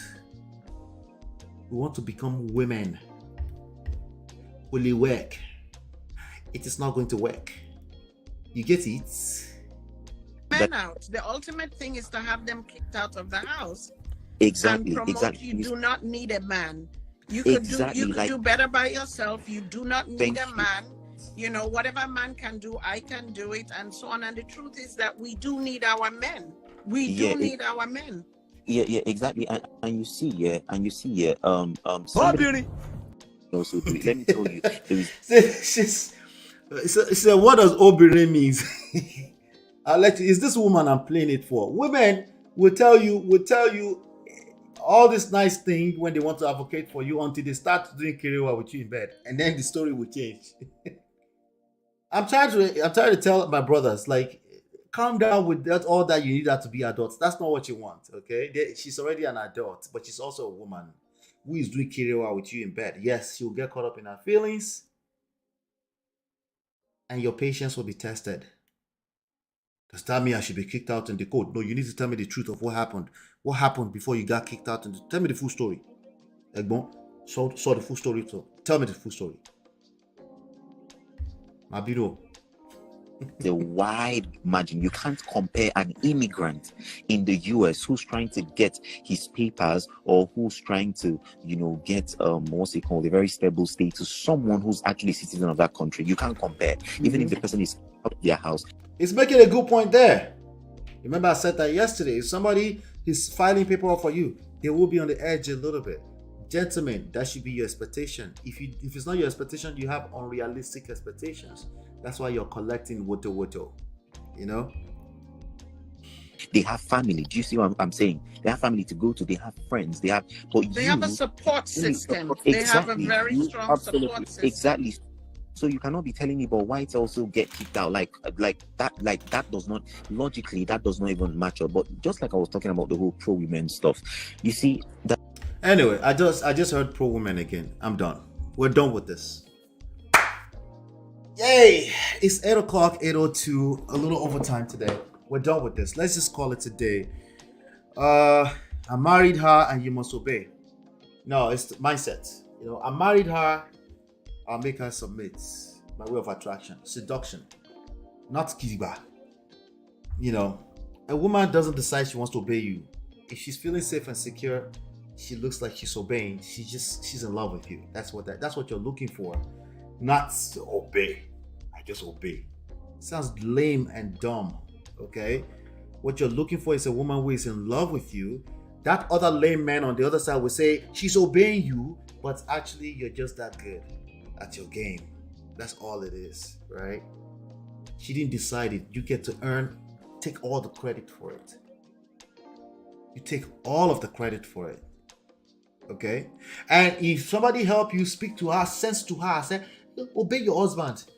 It's only a matter of time, because it's you, your shadow. It will show up again, because it's not authentic. It's not coming from an authentic place, because it's still you, right? And this time it will be worse, because you just went a little bit extra higher before you actually fall. You will fall harder. Okay? Seduction, attraction. If she's in love with you, the lames will look at it and say she's obeying. No. Okay? No. That's what it looks like to the lames. You got game. Okay? You're a man of prestige. Ladies, you got game. You're part of the prestige family. You know exactly what to do. If you don't, you're willing to learn it. Right? To make him come and lay his hand on your shoulder every night, instead of going to go and park at some side chick's house every night. You know exactly what to do. If you do anything else outside of that, you go collect. Because it won't last. We're in 2023. Don't forget that. Not 1963. you go collect. Okay, you will collect big time. All right. So yes, I do have some sound effects that I'm testing out. I'll be getting used to them over the next few shows. She looks like Daddy Fritz sister or cousin, that auntie. Thank you, auntie, but nah. Thank you, but nah. Men needs to be men. Okay. When we hear as men of Prestige, when we hear pro woman, we hear pro men. Okay? Because it's multiplication. It's coming right back at us. Like, what do you want me to tell you? That's just how it works, right? We don't compete with our ladies. We don't do that. We don't play that game. Okay? It's okay that you feel that way. You're a woman. That's okay. Oh, beauty. All right? But no. We know that there's something we need to learn, and we need to stay on top of our game as men. Ladies, he said, and all this her pandering will be out the freaking window. Yeah. See, on both sides, men that pander to women don't want them. Women that pander to men don't want them. So we definitely have to be guided when it comes to that. If somebody says you're guided, just make sure you're coming from the heart and you know what you're talking about. But if you're truly pandering because you want to be a panty collector, they work. They don't like that. Women don't like that. Women like to feel like you're a man. Men of Prestige, like to feel like you are a woman. Okay? We need to stop pro men or women and establish what the causes of the problems are and educate people of how to resolve their issues. Yes, we need to get down to the issues. Exactly. Obedience. The mindset. That's correct. That's just who is observing it. Oh, she's obedient to her husband. Really? My own wife is not obedient to me. Remember that guy yesterday on Daddy Fish show? Like I see my friend's wife, they're obedient. No, bro, you lack game. Your game no work, brother. You need to step your game up. You're right, she's obedient, but it's a function of the man showing up like a man. Okay? So, it's hard for me to call it obedience because it sounds like, a woman just wake up one day and decide that no matter what happens in that marriage, I'm just going to be obedient. That just means you don't know women, and that's part of your problem. Oh, beauty. I call it a day. Let's call it a day here. 8:07. Thank you so much. If any, on the weekends, only if there's any crazy trending news, okay? On the weekends, only if there's crazy trending news, then I'll have to show up. But if nothing, we have some videos we're releasing on tomorrow. We got videos, so make sure you're watching those videos. Shout out to you, the Prestige family. I appreciate you. You guys are winning big time. We just hit 2,070 subscribers. We're going for 100,000. Okay, so we're doing well. The trajectory is right there. So we're going very, very fast. So I want to appreciate you. Like the Jamaicans said, big up yourself, clap for yourself. I have a very small sound effect here that I can use. There you go.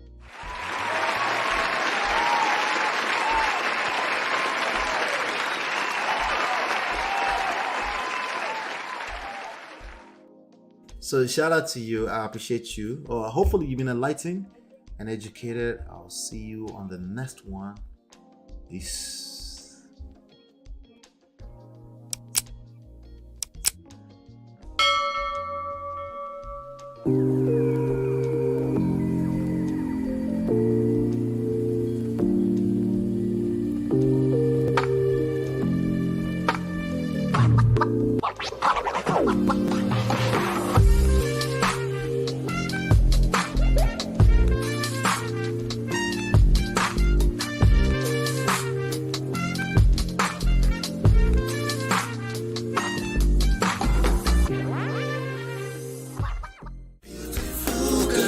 Your love that I've been missing. I miss all your hugs, your touching and kissing. Make love on the floor, the couch in the kitchen. One love enough, we done enough.